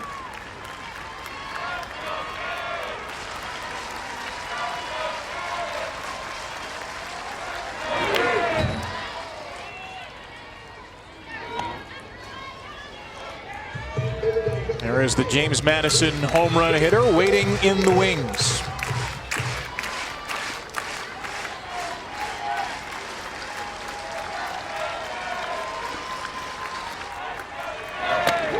Gordon could not check. Another strikeout for Sale, who's cut down 5 in a row. Talked about a rise ball, but check out this drop ball with a little bit of curve action to it. She's able to work that curve ball. That's exactly what it is, not a drop ball, but a curve ball, and it moves down in the zone to give Gordon a different look. And she did work down the zone earlier with the drop ball earlier in the count too. 6 strikeouts, no walks for Sale. Now Jubis with a first pitch home run in the third. And not going to get another off-speed pitch to start her here. Ball 1. First home run for Jubis in the NCAA tournament, 11th of the year. 67th for JMU, one of the best home run hitting teams in the country. And a ground ball to shortstop. Lyons cleans it up. It's a 1-2-3 5th inning for Shannon Sale. Top of the order after Snow coming up for the Sooners.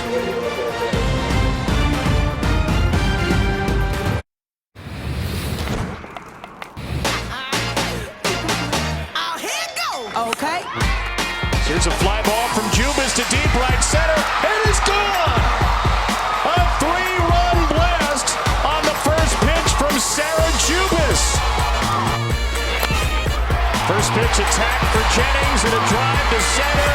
This game is tied.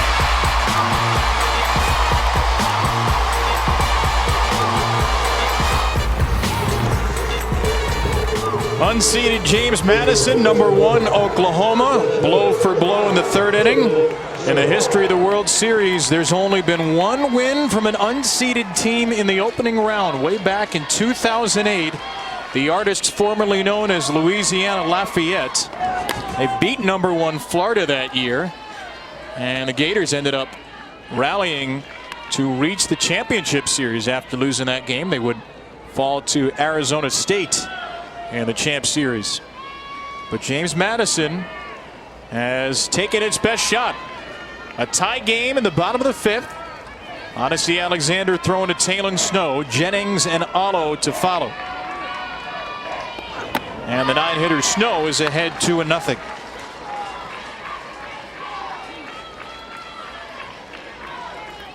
In one shot, your freshman and player of the year, and your 2 home run leaders in the country.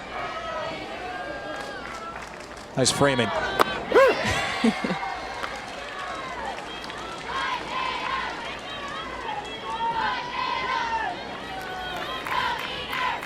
So nice we show it twice. Odyssey Alexander, 4 strong for JMU.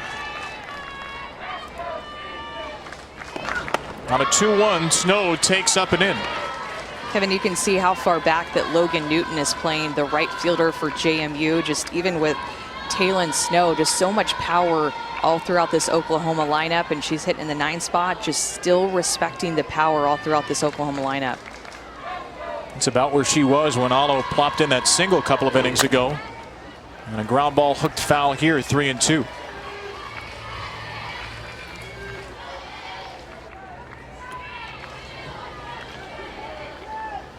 Snow out of the 9 spot with 3 home runs this year, 14 extra base hits.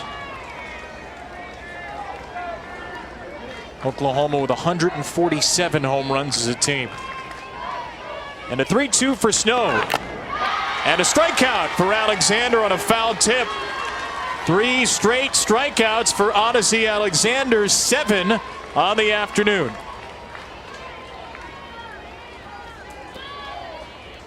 Here's Tiare Jennings for the first time since she did this. It was a big answer back. The first pitch off of Odyssey Alexander.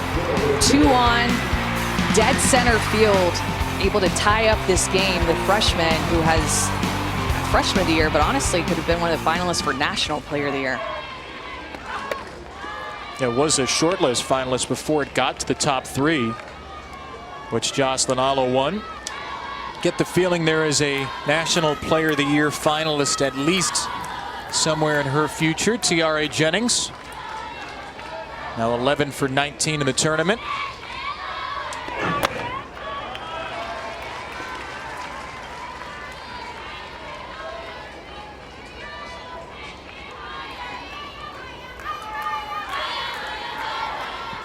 Jennings a home run, Alo the single. Alexander has retired 7 in a row since.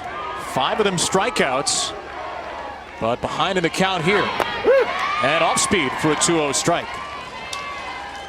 And she has all that power too, Kevin, and she sits right at the top of the order in the leadoff spot. Patty Gasso moved her there earlier this season, and it was like, what were we waiting for in that move? Put her there and just haven't even really looked back. Haven't taken her out of that spot.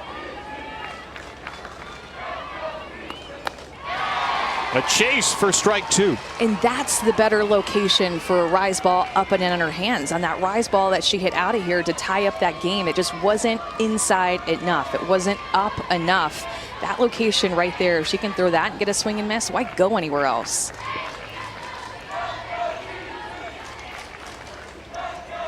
A 2-2.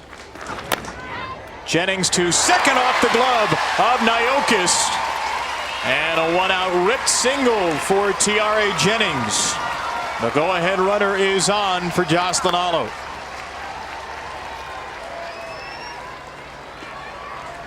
Here's the reaction from Tuesday night when Alo won the award. This year's winner of the 2021 USA Softball Collegiate Player of the Year, the University of Oklahoma.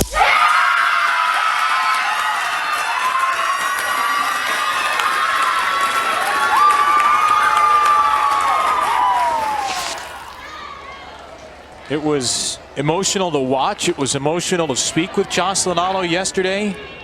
She told us the only thing I could think of in that moment was my family, how much they sacrificed for me to be here. She said it solidified their sacrifice. Coming from all the way in Hawaii. Yeah, and then too, her dad called and Patty Gasso asked her to put it on speakerphone, and she did, and they both just broke down crying. Her dad saying, "I'm just so proud of you." Just reflecting back on every moment, every dollar spent, every sacrifice to be able to get to this point. Her father Levi. That smoke to third. Meeks makes the play on a hop to second for 1, and that's all JMU will get. But a nifty force out started by Lindsay Meeks.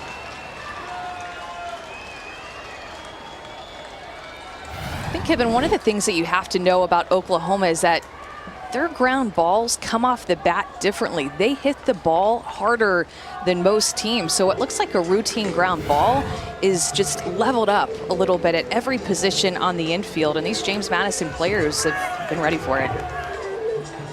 Now the umpiring crew is getting together.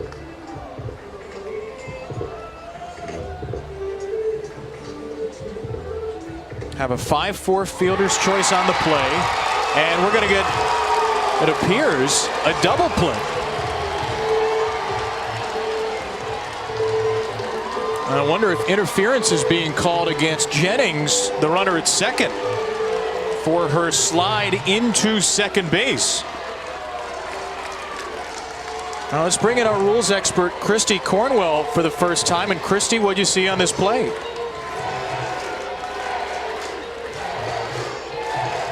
Base was called out, and then she pops up and makes contact, therefore interfering with the throw going to first base. So the rule says runner closest to home is called out. That would be the runner at first base. Great stuff, Christy. It's wonderful to have you with us. Christy Cornwall will be with us all week in Oklahoma City. And you can see the contact made there, cleat to cleat, from the runner Jennings. So it ends up as a double play, and we are tied going to the 6th.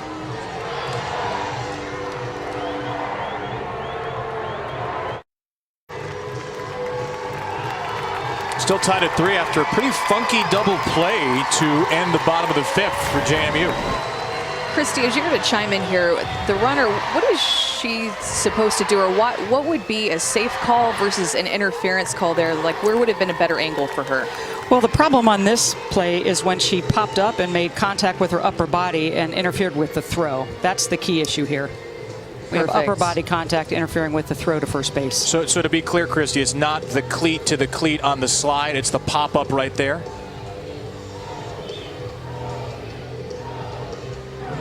So we had a pop-up slide. She slid in and came up and popped as she threw the ball. She made contact? Yeah. Before the throw, you gonna go with a double play? Yeah, we're gonna get to it quickly. You're gonna point at the You gonna point? Yeah. Point at the runner at first base and she's out. Okay.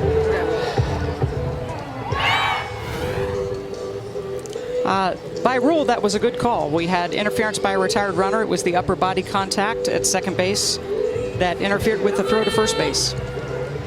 So happy to have you, Christy, to just simplify it and teach us the way. You never know what you're going to get in a softball or baseball game, Kevin. Well, great to have Christy. Great to have our umpires mic'd as well. This is the rule. The umpire determines the interference was an obvious attempt to prevent a double play. It's actually not the right rule. We're looking for interference by a retired runner. Okay, so interference by a retired runner is the rule, and it's a double play, a bizarre one, but a double play all the same. And we are tied with 2 regulation innings to go. Heart of the order for James Madison. Shannon Sale to Odyssey Alexander, Logan Newton, Madison, Nyokas to follow. Kenzie Hansen, by the way, the new catcher for Oklahoma, taking over for Lindsey Elam. Patty Gasso shifted defensively some.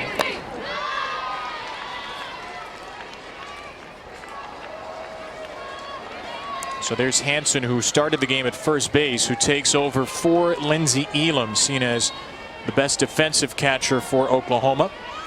Talon Snow has come in from left field to play first. And Riley Boone has moved out to left.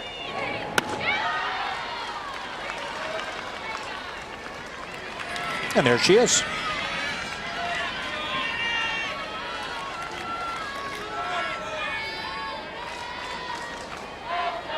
Odyssey 0 for 2, reached on an error. Line out to center field. And a ground ball to third. Clean pick by Johns for out number 1. Downstairs, Jalen.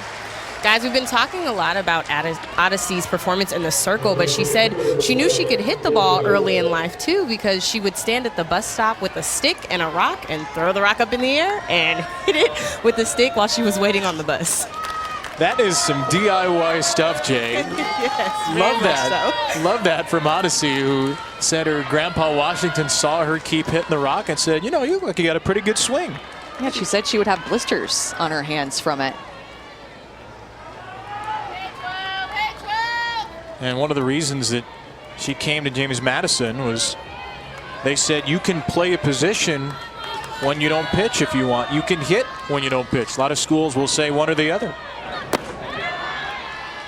Yeah, and in this Women's College World Series, we don't have a ton of pitchers who rake. Rachel Garcia comes to mind, and a lot of POs, a lot of pitcher-onlys. I feel like we got more on our broadcast talent team than we have on the field.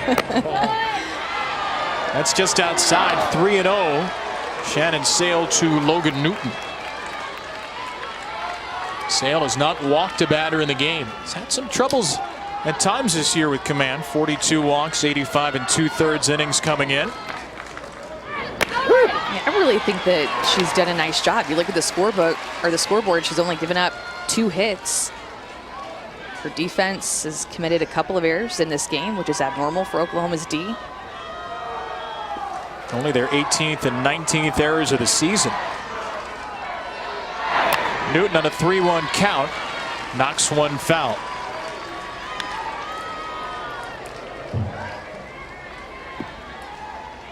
Six strikeouts for the senior, Shannon Sale. Her third appearance of the postseason. One start in the regionals and a 5-inning complete game to beat Washington in Game 2 of the Supers last weekend. On a 3-2, a good take by Newton. James Madison's first walk of the game comes with one out in the 6th. I'm telling you, they've had really good eyes at the plate. And all different counts, too. 0-2 counts. They've not been scared to trust their eyes, and just believe in their preparation. I'm impressed with their presence up at the plate today.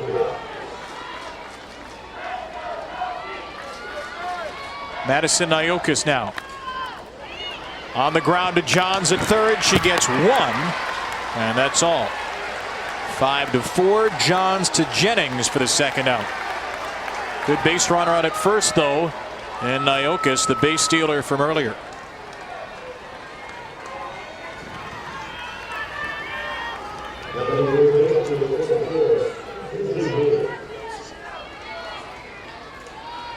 Nyokas with a stolen base earlier, only the 4th steal against Oklahoma this year. And there's a new catcher now. She stole the base on Elam back in the 4th, and now it's Hansen behind the plate with Meeks standing at it.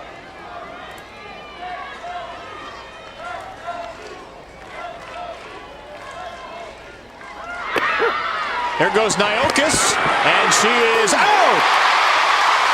26 for 26, no more. How about that defensive trick pulled out of the deck by Patty Gasso? Well, they moved Hansen from first base to back behind the plate. She has one of the best arms in the country.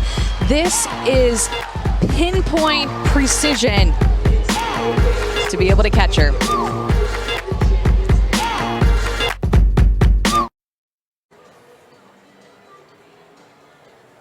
Lyle, Bro, JDH out in right field. Tie game to start this tournament. It's what you want. The 3rd inning is the difference maker. 2 home runs in that inning. And talk about the bounce back performances after giving up the home runs. Both of these pitchers have been lights out. It's going to be a good finish here. Kevin, Amanda, we're jealous. It must be fun up there. Pretty fun in right field, too, I think. But yeah, we're not having a bad time up here, Courtney. We're looking forward to seeing you all in between games. Georgia, Oklahoma State coming up next. We did get a look during the break at that caught stealing play, because going to break, I think we both thought, oh, Nyokas is safe, slowed it down. She was out. Good call by Cameron Ellison, and the caught stealing ended the top of the 6th. Odyssey Alexander to the heart of the Oklahoma order. First, it is Kinsey Hansen who threw out Nyokas to end the inning and takes ball 1. Oklahoma's 53rd game of the year, only the 3rd time they have not been leading at the end of 5 innings. They've trailed twice. They've been tied once. To Kevin, that Kinsey Hansen is a player who gets a little overshadowed on this Oklahoma team. And then we asked Patty Gasso, in fact, you know, because you have Allo, the National Player of the Year, you have Jennings, the National Freshman of the Year. Like, who are the other players that maybe don't get talked about as much that deserve that extra recognition? And the first one to come to mind was Kinsey Hansen. Had that caught stealing, and of course she's going to be the one to lead off this next inning. And there's ball 2. Hansen, an 8-game hit streak coming into the game, an 8-game RBI streak as well. Second team All-American, a catcher. Great Deja Mulipola, Olympian for Arizona on the first team. We'll see her later tonight. 2-1. And Alexander picks up another swinging strike.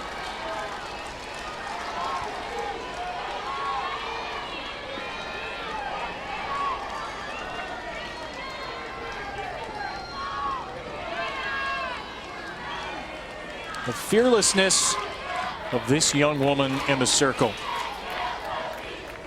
Incredible. On the ground through the left side. Kinsey Hansen is aboard. Oklahoma has the go-ahead run at first with nobody out in the 6th.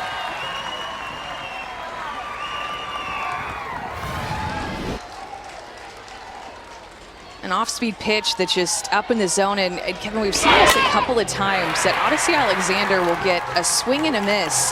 That is just a major swing and a miss. Oklahoma's not even close, and on a rise ball, and then the next pitch, they go to this off-speed pitch, and Oklahoma hits a hard ground ball to the left side. Not a big fan of that pitch calling. I'm one, if she just swung at a rise ball that was up and in her hands, go right back to that and challenge her on that pitch again. Instead, an off-speed pitch out and over the plate, and she barrels it up. Ends up instead as Oklahoma's 6th hit. Kinsey Kelso will pinch run at first.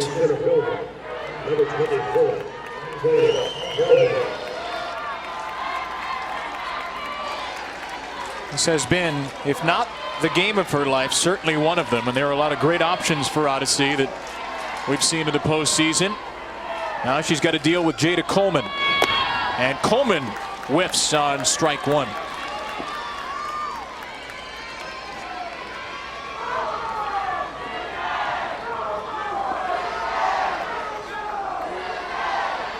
You can see Lindsay Meeks playing up the line, just anticipating a possible bunt situation and honoring Coleman's speed too. There's the bunt. It is foul. It is strike 2.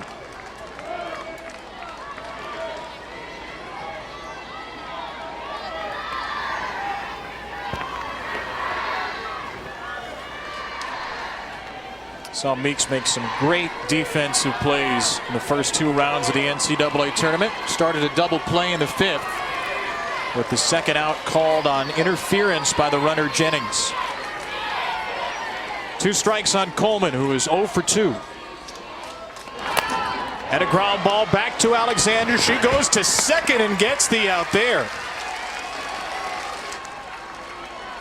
As a former pitcher, I know you were about ready to jump out of the booth there.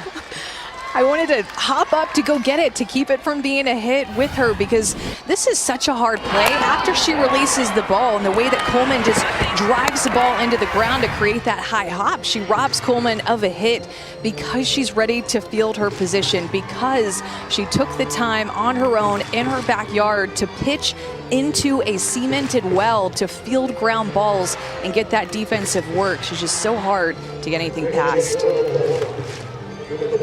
How happy do you think Grandpa Washington is thinking about the cement blocks and all the bounces out in the yard that Odyssey Alexander worked on over the years, watching back home in Virginia?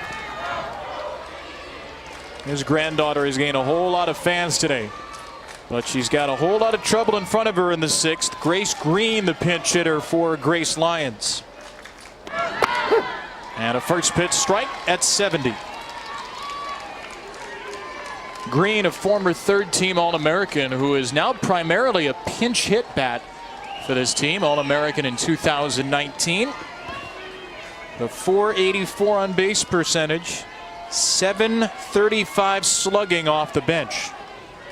19 hits, 9 extra bases. Green unloads, and Alexander burns her with strike 2.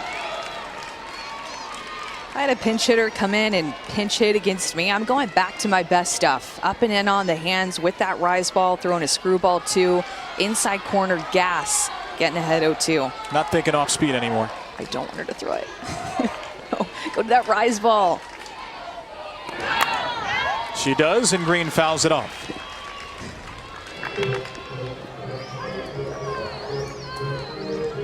Location there, is that about where Odyssey wants it? She threw it a bit outside or toward the middle of the plate. I like the height on it. I would have liked to have seen it just continuing to climb the ladder up and in on her hands. Pitch number 99 coming. The morning turned afternoon for Odyssey Alexander, the unseeded Dukes. Green pops it up, and pitch number 100 will also come to Grace Green on 0-2. And they actually have a unique situation with how they call pitches, in the sense they use Coach Herzig, Jennifer Herzig, to actually call pitches, and then Coach Morris, who's actually the pitch coach, the pitching coach. They work hand in hand. They worked collectively to be able to call the best game. And with Coach Morris being the pitching coach, she's more mechanics oriented, also probably going to be down there pregame understanding what pitch is working the best, be able to relay that information to Coach Herzig, who actually is a hitting coach too, so they feel comfortable in what she spots in hitters and how to find their weaknesses and being able to work in tandem. And then the head coach, Coach Laporte, moves the defense. And Libby Morris will get to the circle after pitch 100. And Oklahoma will come out of their dugout during the break. Fire up this pro crimson and cream crowd.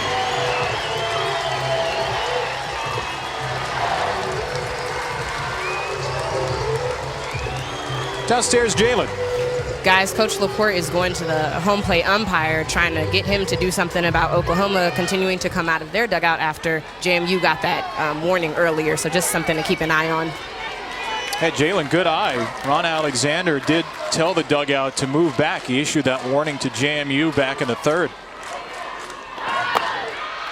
1-2 now, a rise ball high after the meeting from Morris.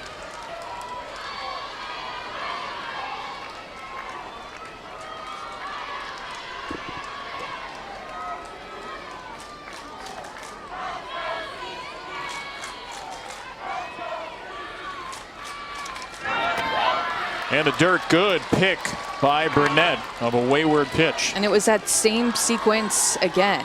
Way out of the zone, rise ball, and then she goes to that off-speed drop ball. This time it's more in the dirt. So 2 errant pitches, a rise ball that's way out of the zone, and then an off-speed drop ball that bounces in. 8th pitch coming to Green. Coleman with great speed at first. And Green swings through strike 3, another rise ball. That's the location. If she just would have thrown that pitch 2 or 3 pitches ago, I believe she would have gotten Lyons to strike out earlier. This rise ball up and in to these right-handed hitters. They've been swinging underneath it all game long. We're still late in this game. We're just getting the swing and miss. 8 strikeouts for Alexander. 1 shy of a season high for any team against Oklahoma this year. Arizona State had 9 back in February. Batter is Mendez. Coleman on the run, and Jada Coleman steals second, moving the tying run 1 base closer on Coleman's 20th steal. I like the risk that both of these coaches are taking a little bit. We've seen them call some steals, trying to move a runner into scoring position. This game has been so tight. Just only scoring has been a couple of home runs. So 60 feet closer to scoring, important in this game.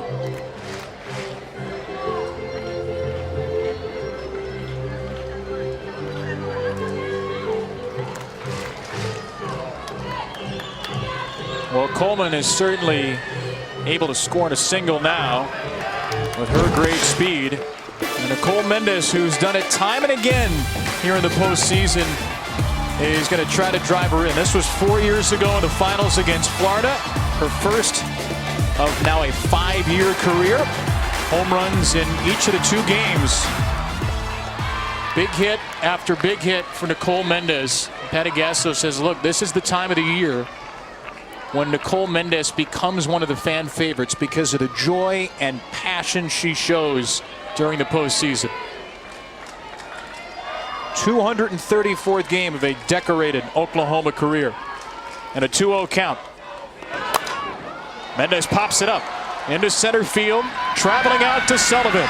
And the James Madison Dukes and the Oklahoma Sooners are all squared away going to the 7th inning. The NCAA Women's College World Series is presented by Capital One. What's in your wallet?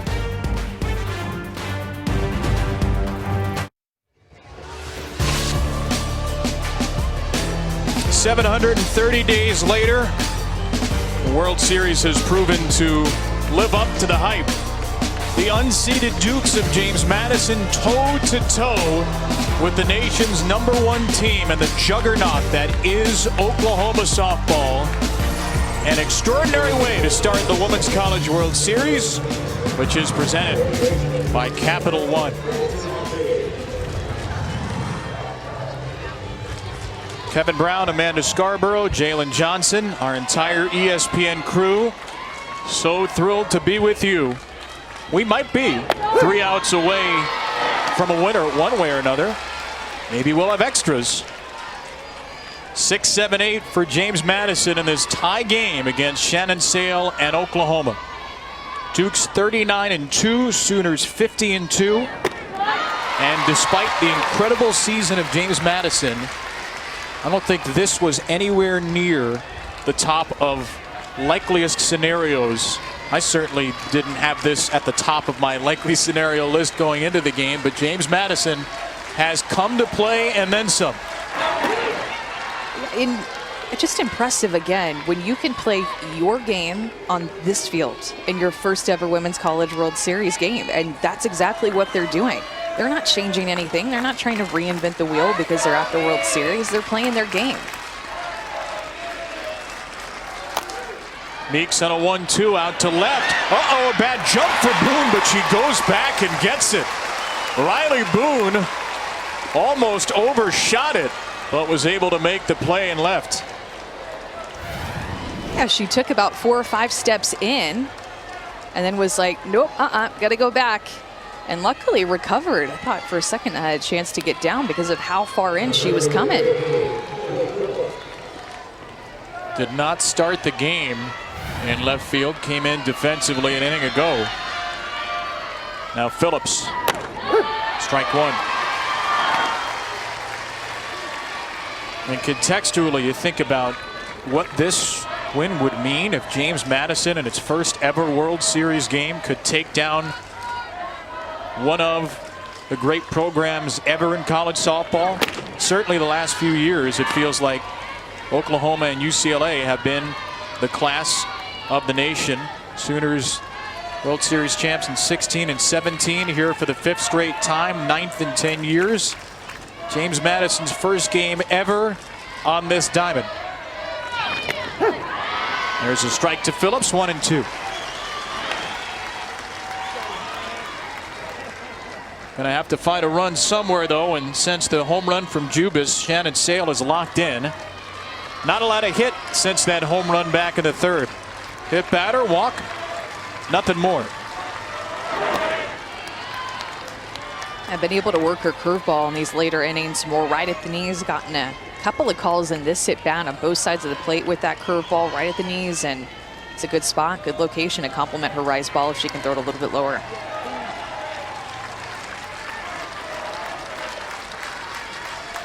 Two and 2 for Phillips.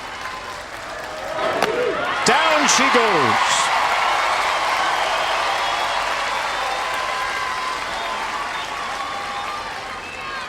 Seventh strikeout, Shannon Sale. Yeah, this is that curveball, and it's a pitch right now that I feel like Shannon Sale can spot anywhere she wants in any count on both sides of the plate, right at the knees. Such a good location, and she's gotten more and more comfortable with that pitch as the game has gone on. Sale with a strike fouled away from Lauren Burnett. 100th pitch coming for Shannon Sale, who has only thrown more than 5 innings now 3 times this season. 17-0, 131 ERA, but because Oklahoma wins so many games by run rule, this is only her 3rd time past the 5th. Looks like she's been waiting to get past the 5th all year. Oklahoma's going to need one to win it. Elam, Johns, and Snow. Anybody gets on, it'll be Jennings. And the bottom of the 7th.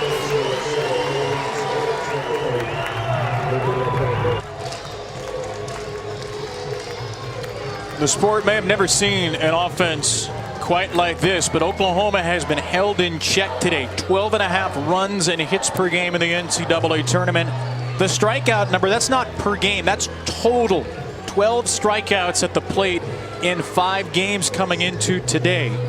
But Odyssey Alexander has punched out 8 and held the Sooners in check. She'll have to do so for one more inning to send this game to extras. Home runs in the 3rd inning, a 3-run home run from Sarah Jubas at the top, a 3-run home run from Tiare Jennings in the bottom, and that's been it. The first time this season in 53 games that Oklahoma has been tied after 6. They've only trailed after 6 innings once. They lost that game to Oklahoma State. Lindsey Elam re-enters in the 7th spot. She'll lead off the bottom of the 7th. And Elam takes a strike from Odyssey Alexander. 107 pitches now for Alexander. Has struck out 8. And perhaps just as impressively has only walked 1. Alo back in the 1st. Elam with a little blooper. Back to Odyssey for out number 1. You know, Patty Gasso, when Jalen talked to her back in the 4th inning, used the word deceptive whenever she talked about Odyssey Alexander and what she was seeing out of her. You can tell that she's been able to work multiple different spots against these hitters for Oklahoma. She's not missed over the plate, been able to mix speeds when she needs to. But to me, it's just been that up and in rise ball to these right-handed hitters that's made all of her other pitches that much better. Now Jada Johns, infield single and a strikeout. Off speed for ball 1.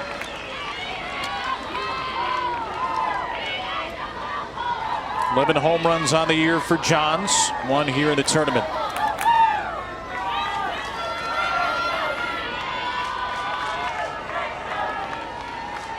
Pitch number 110 from Odyssey. And another swinging strike.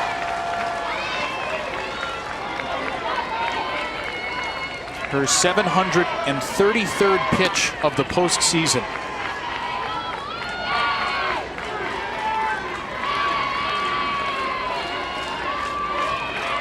Seven starts, 44 1/3 innings.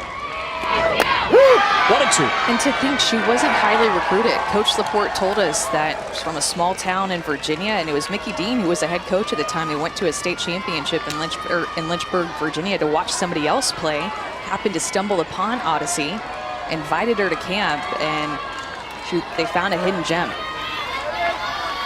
It was between JMU and Lawrence Ed Longwood, and then Division III Virginia Wesleyan. And a strikeout is Odyssey Alexander's 9th of the game. Everybody in the state of Virginia and everybody in every state in the country is wishing they had seen this girl pitch in high school. We've seen her move the ball up in the zone, but check how she gets right at the knees. Backdoor curveball, inside corner, and she gets the call. 9 strikeouts, 1 walk against this Oklahoma lineup. Hard to believe. There's a fly ball from Snow to left. And the Dukes and the Sooners are not done. We've waited more than 700 days for a World Series game to finish. What's one more inning?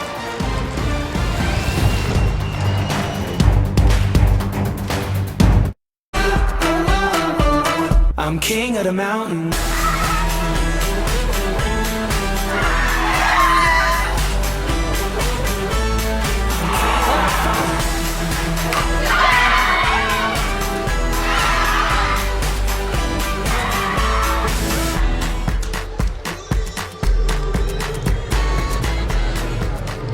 I mean, how spoiled are we? We got 3 games after this, whenever this thing ends.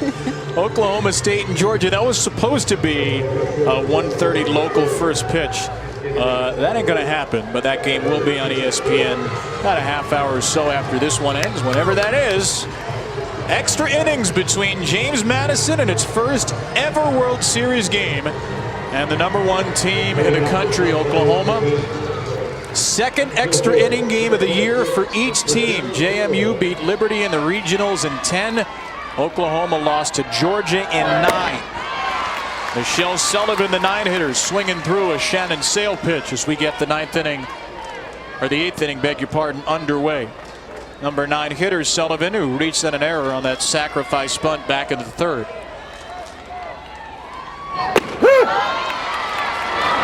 All right, Lindsey Elam came into the game as a re-entry after Riley Boone had come into play left. Oklahoma's brought in another left fielder for her. Now that's Mackenzie Donahue.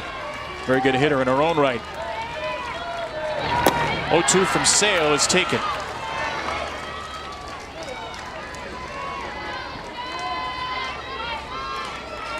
James Madison still hitless since the Jubas home run in the third. Jubas due up third in this inning.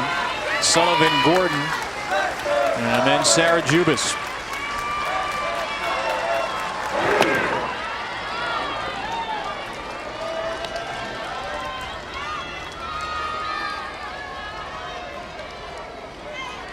Patty Gasso told us she felt like her pitchers were in their best zone this season. Inspired by the great performance from the freshman Nicole May, Sale has upped her game. And she continues to up her pitches. Another rise ball strikeout. 8 punch outs for Shannon Sale today. Here we go, Carrie. Yeah, you can see how that pitch not only moves up in the zone, but it had little curve action to it as well. She was able to blend those two movements to get a pitch that has been unhittable today. Kate Gordon, a couple of strikeouts, swinging 0 for 3. Amazing for JMU that they've made it this far. And they really haven't had production from Gordon, who is just 2 for 24 in the postseason. Dealing with Sale, who has distributed her outs nicely.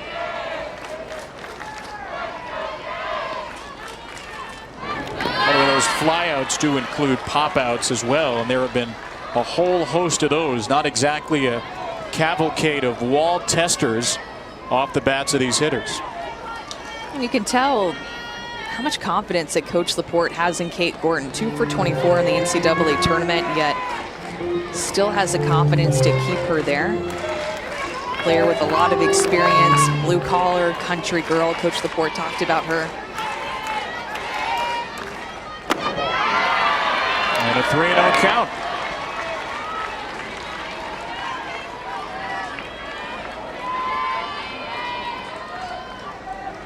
Sale has only walked 1 today, and she will get a visit from Jennifer Rocha, the Oklahoma pitching coach.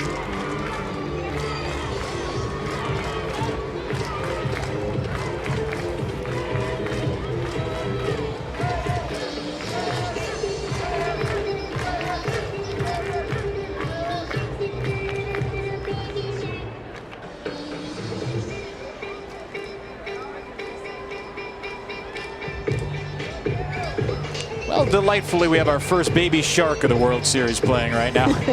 So we're truly back. It's a staple, huh? There we go. I don't know if that's the approved baby shark dance, but it's what will count for now. Saw a couple of empty bleacher seats behind those folks, and there are not many of those.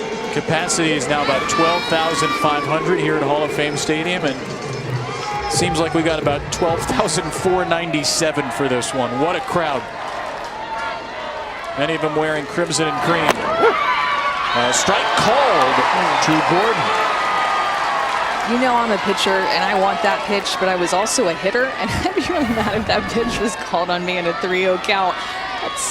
That's not, in my opinion, a strike. A little too low. Should have been a 4-pitch walk instead. And a 3-1, Gordon dribbles it foul and Sales back in the count. Because that's what happens. Because the home plate umpire called the pitch before a strike, then the next pitch, even though she doesn't have 2 strikes, she didn't have to swing at it, but she's thinking, okay, I'm going to swing this one a little lower too. You just expand the zone down, so making her bring it up. Gordon's perspective shifted as she waits for a 3-2. And a fly ball to the left center off the bat of Gordon. Coleman at the wall, and it's gone!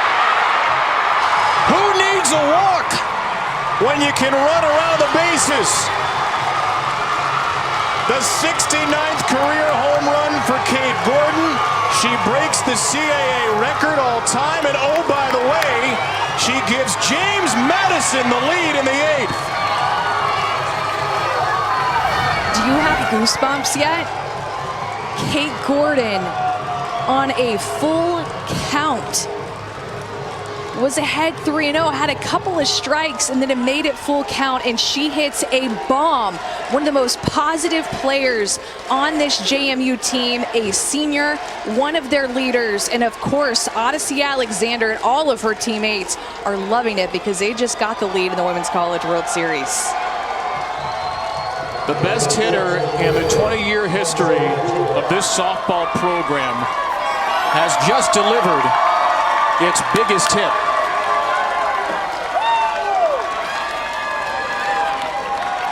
You talked about the faith that Lauren Laporte has in Kate Gordon. That's why she left Kate in the leadoff spot. And that faith was rewarded in an extraordinary way.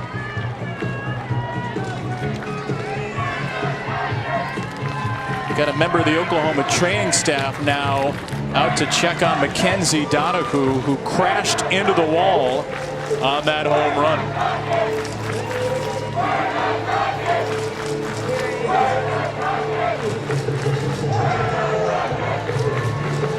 Remember, Donahue came in this inning as a defensive replacement.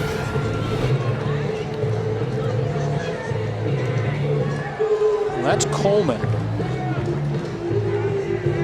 And the left and center fielders converging on that play.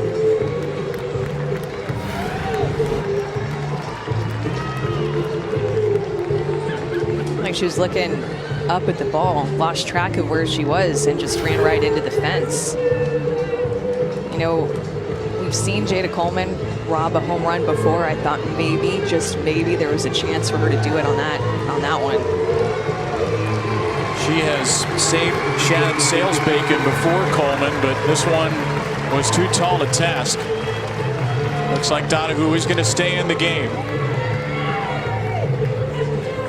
But the home run for Kate Gordon, her 69th career. She breaks what was a tie with Drexel's Linda Rush for the all-time Colonial Athletic Association record. Her first hit in 14 at-bats. And it gives the unseeded James Madison Dukes the lead on #1 Oklahoma in the 8th inning. The first hit since the home run from this batter, Sarah Jubis, back in the 3rd.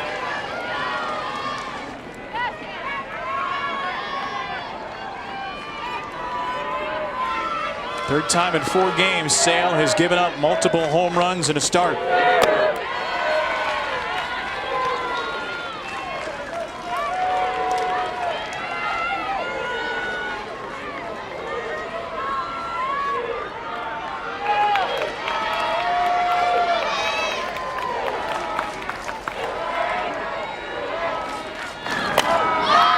Pop-up from Jubis into foul ground. John's playing the sun, and she just jumped too far. Ball came down near her head.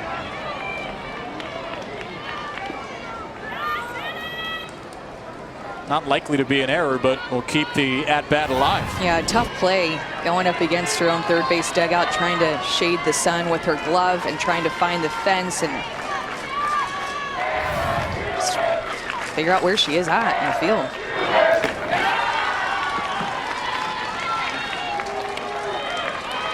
So that's back-to-back at-bats that in a very different way have been extended. That 3-0 pitch that we thought was ball 4 to Gordon, called a strike. 2 pitches later, the home run. Now Jubis on a 2-2 with a punch shot to second. You know, there's only been 3 hits in this game for JMU. 2 have been home runs, and then the other one has been an infield single. Kind of sounds like Major League Baseball in 2021. Home runs are nothing. It's working for the Dukes. They are 3 outs away. And this young woman's going to be in the circle trying to get those. Odyssey Alexander looking to help her cause as she takes strike 1.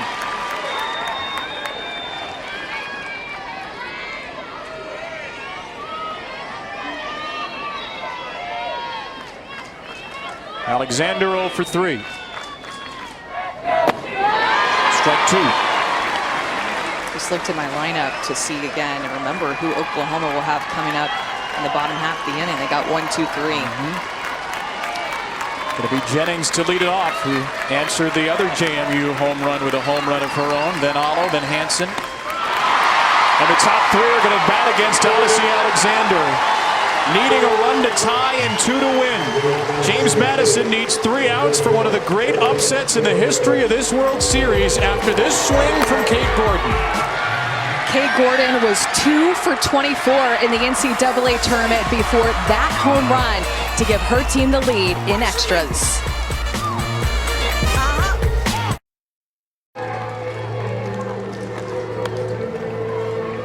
It took 20 years for James Madison to get to the World Series, and they're not just here to see the sights. The Dukes have the lead in extras, 3 outs away from one of the all-time stunners in this stadium. But Tiare Jennings is going to lead it off after the home run from Kate Gordon to give JMU the lead.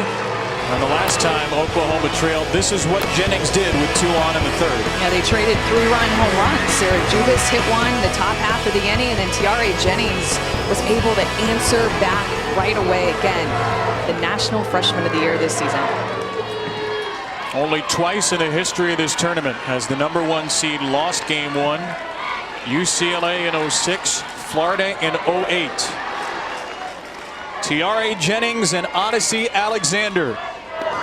And away we go in the bottom of the 8th with strike 1. Jennings is 2 for 3. Also singled in the 5th. Has been unstoppable in this NCAA tournament. 2 home runs, 7 doubles in the 6 games.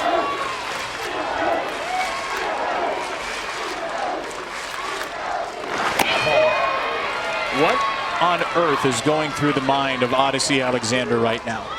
You know, because she's been so steady, I don't think that she's gotten too high. She hasn't gotten too low. I feel like she's been exactly the same in the 3rd inning or the 1st inning or here in the 8th inning. So I think just, I want to win. She's such a competitor. I want to win, and 1 pitch at a time. She thrived with the atmosphere in Knoxville in the regionals. Thrived with the raucous atmosphere in Columbia in the super regionals. This is a different kind of stage. She has been every bit as good, if not better, considering the lineup. 2-2 for Jennings.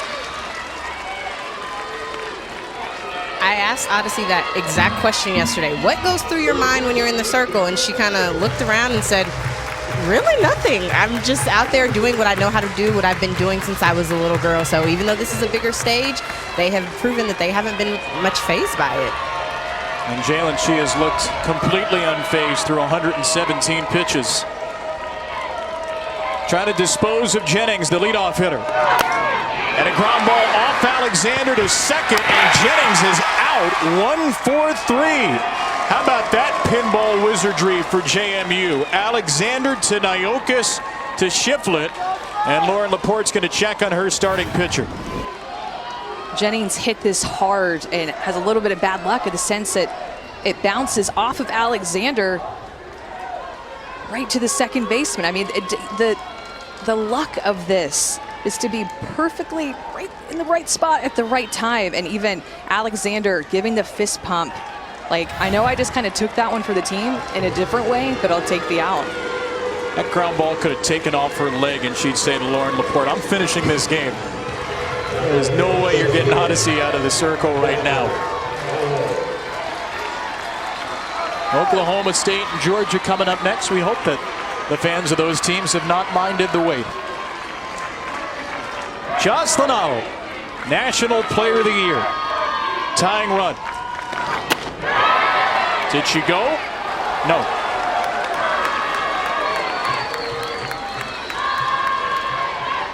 If there is any player in the country that you could pick to bat now, Oklahoma or not, this might be the selection. 2-0.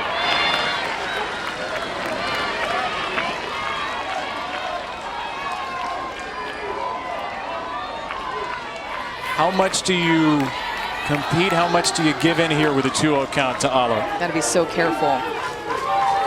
Can't give in much. That's what I was gonna say too, is that you can't win it with just 1 pitch and just type of one because she's a type of hitter that is just looking for a mistake. Down by a run, extra innings at the World Series. Can't afford a mistake here to her. She'll hit it out of the park. Got a 3-0 green light here if you're Patty Gasso? I would, yep.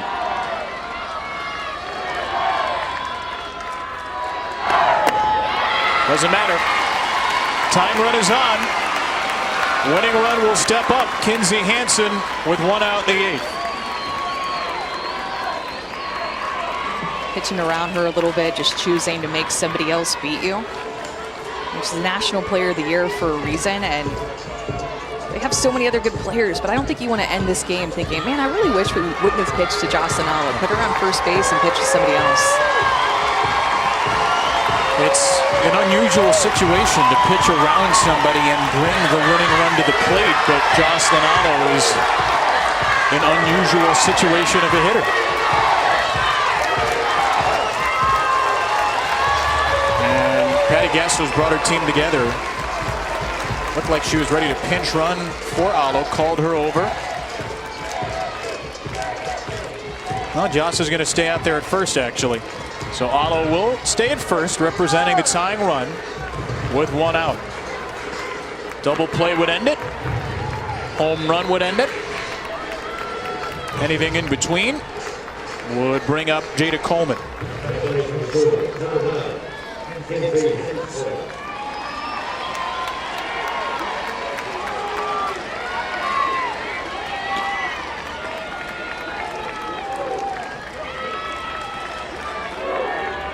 Kinsey Hansen is 1 for 3.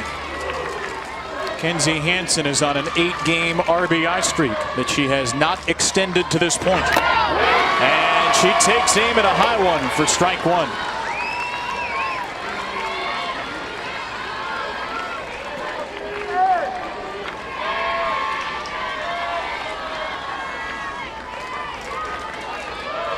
It's about an 18-hour drive from Harrisonburg to OKC. Flights are a little more convenient. But however they've gotten here, the Dukes faithful are loud. Hansen a pop-up behind the plate. That will sneak out of play, and it is strike 2. A couple of good rise balls continuing to work up in the zone, and some pop-ups, foul balls, swings and misses. Been consistent all game long. I think I know what you're going to say, but are you going back there? I would try to expand the zone more up and in on her hands, a little bit higher. 9 strikeouts today for Odyssey Alexander. And Hansen skewers 1 foul. I'm really convinced that one of those foul balls is going to just continue to roll up the net and into our booth. Like a skee ball situation, like our booth is the 50-point hole. Yeah. Exactly like that. We'll have a few more chances this weekend. A small but vocal contingent wearing purple and gold behind the first base dugout. Perhaps they can hardly believe what they're seeing. 0-2 to Hansen is in the air to left field. Gordon is there, the center fielder. Sullivan a late break, and it is out number 2. The Dukes are 1 out away.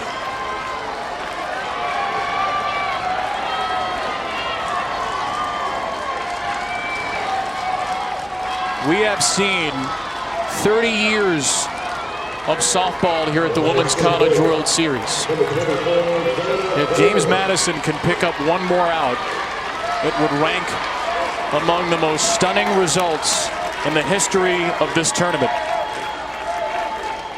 Against a team that a lot of folks think could be the best ever. Jada Coleman takes strike 1. If you believe this scoreline was going to happen, you probably reside in or around Harrisonburg, Virginia.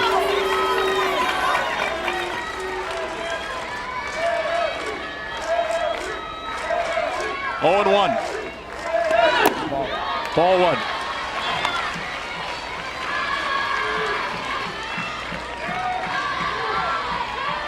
At times this season has appeared a coronation for Oklahoma. They are 1 out away from falling into the losers bracket after game 1. A fly ball into short left. Gordon is there, and James Madison has done it. One of the greatest upsets in 3 decades of the World Series. The unseeded Dukes have stormed the party in OKC.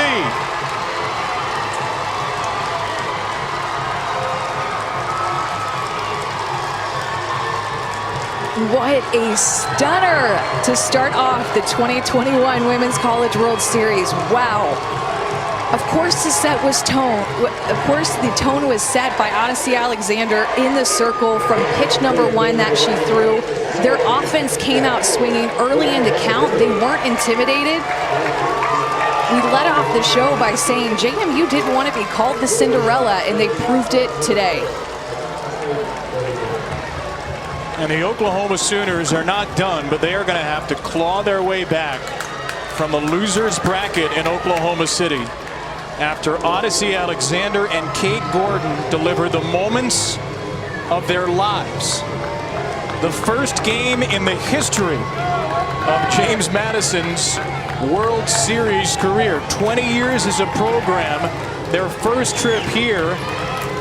They get this Oklahoma team, this Oklahoma offense scoring more than 11 runs per game, and they get it done. Our Capital One rewarding performance, this final out to Kate Gordon in left. A rewarding performance, the entire JMU team for their energy, staying committed to what got them here, their competitive, fiery, gritty team that was just so much fun to watch. They knocked off the 9-seed Tennessee, knocked off the 8-seed Missouri in Super Regionals, and just knocked off the 1-seed Oklahoma, a team that had 50 wins and just 2 losses coming into this game.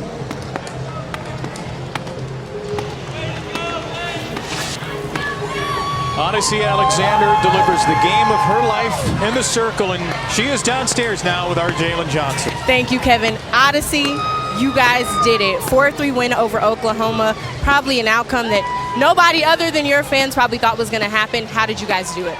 That was fight. That was grit. That was heart. That was passion. And the big hits, Sarah Jubis and Kate Gordon at the end. Kate was due.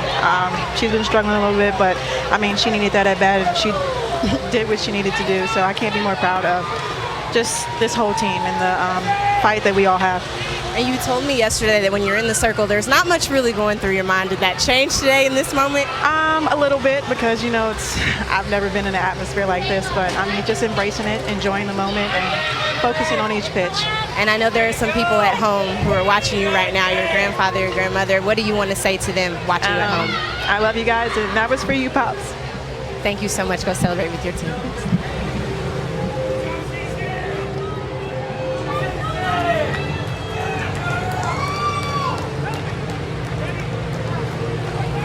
Odyssey Alexander from a small town in Virginia, thrown against a well in her backyard. Washington and Emily, her grandparents, I can't even imagine how you're feeling now, but you're going to see your granddaughter in prime time on ESPN2 tomorrow against the winner of Oklahoma State and Georgia. The World Series turned upside down, Amanda Scarborough, right off the bat. Just an incredible game, so many wow moments, and JMU being able to keep that lead with the Kate Gordon home run, unbelievable. Well, what's next? 4-3 James Madison over Oklahoma to start the World Series. Oklahoma State and Georgia, good luck following that act. That game's coming up next. First, though, we're going to check in with our national champions in the studio, Caleb Rowe, Jenny Dalton-Hill, alongside Courtney Lyle. Gang,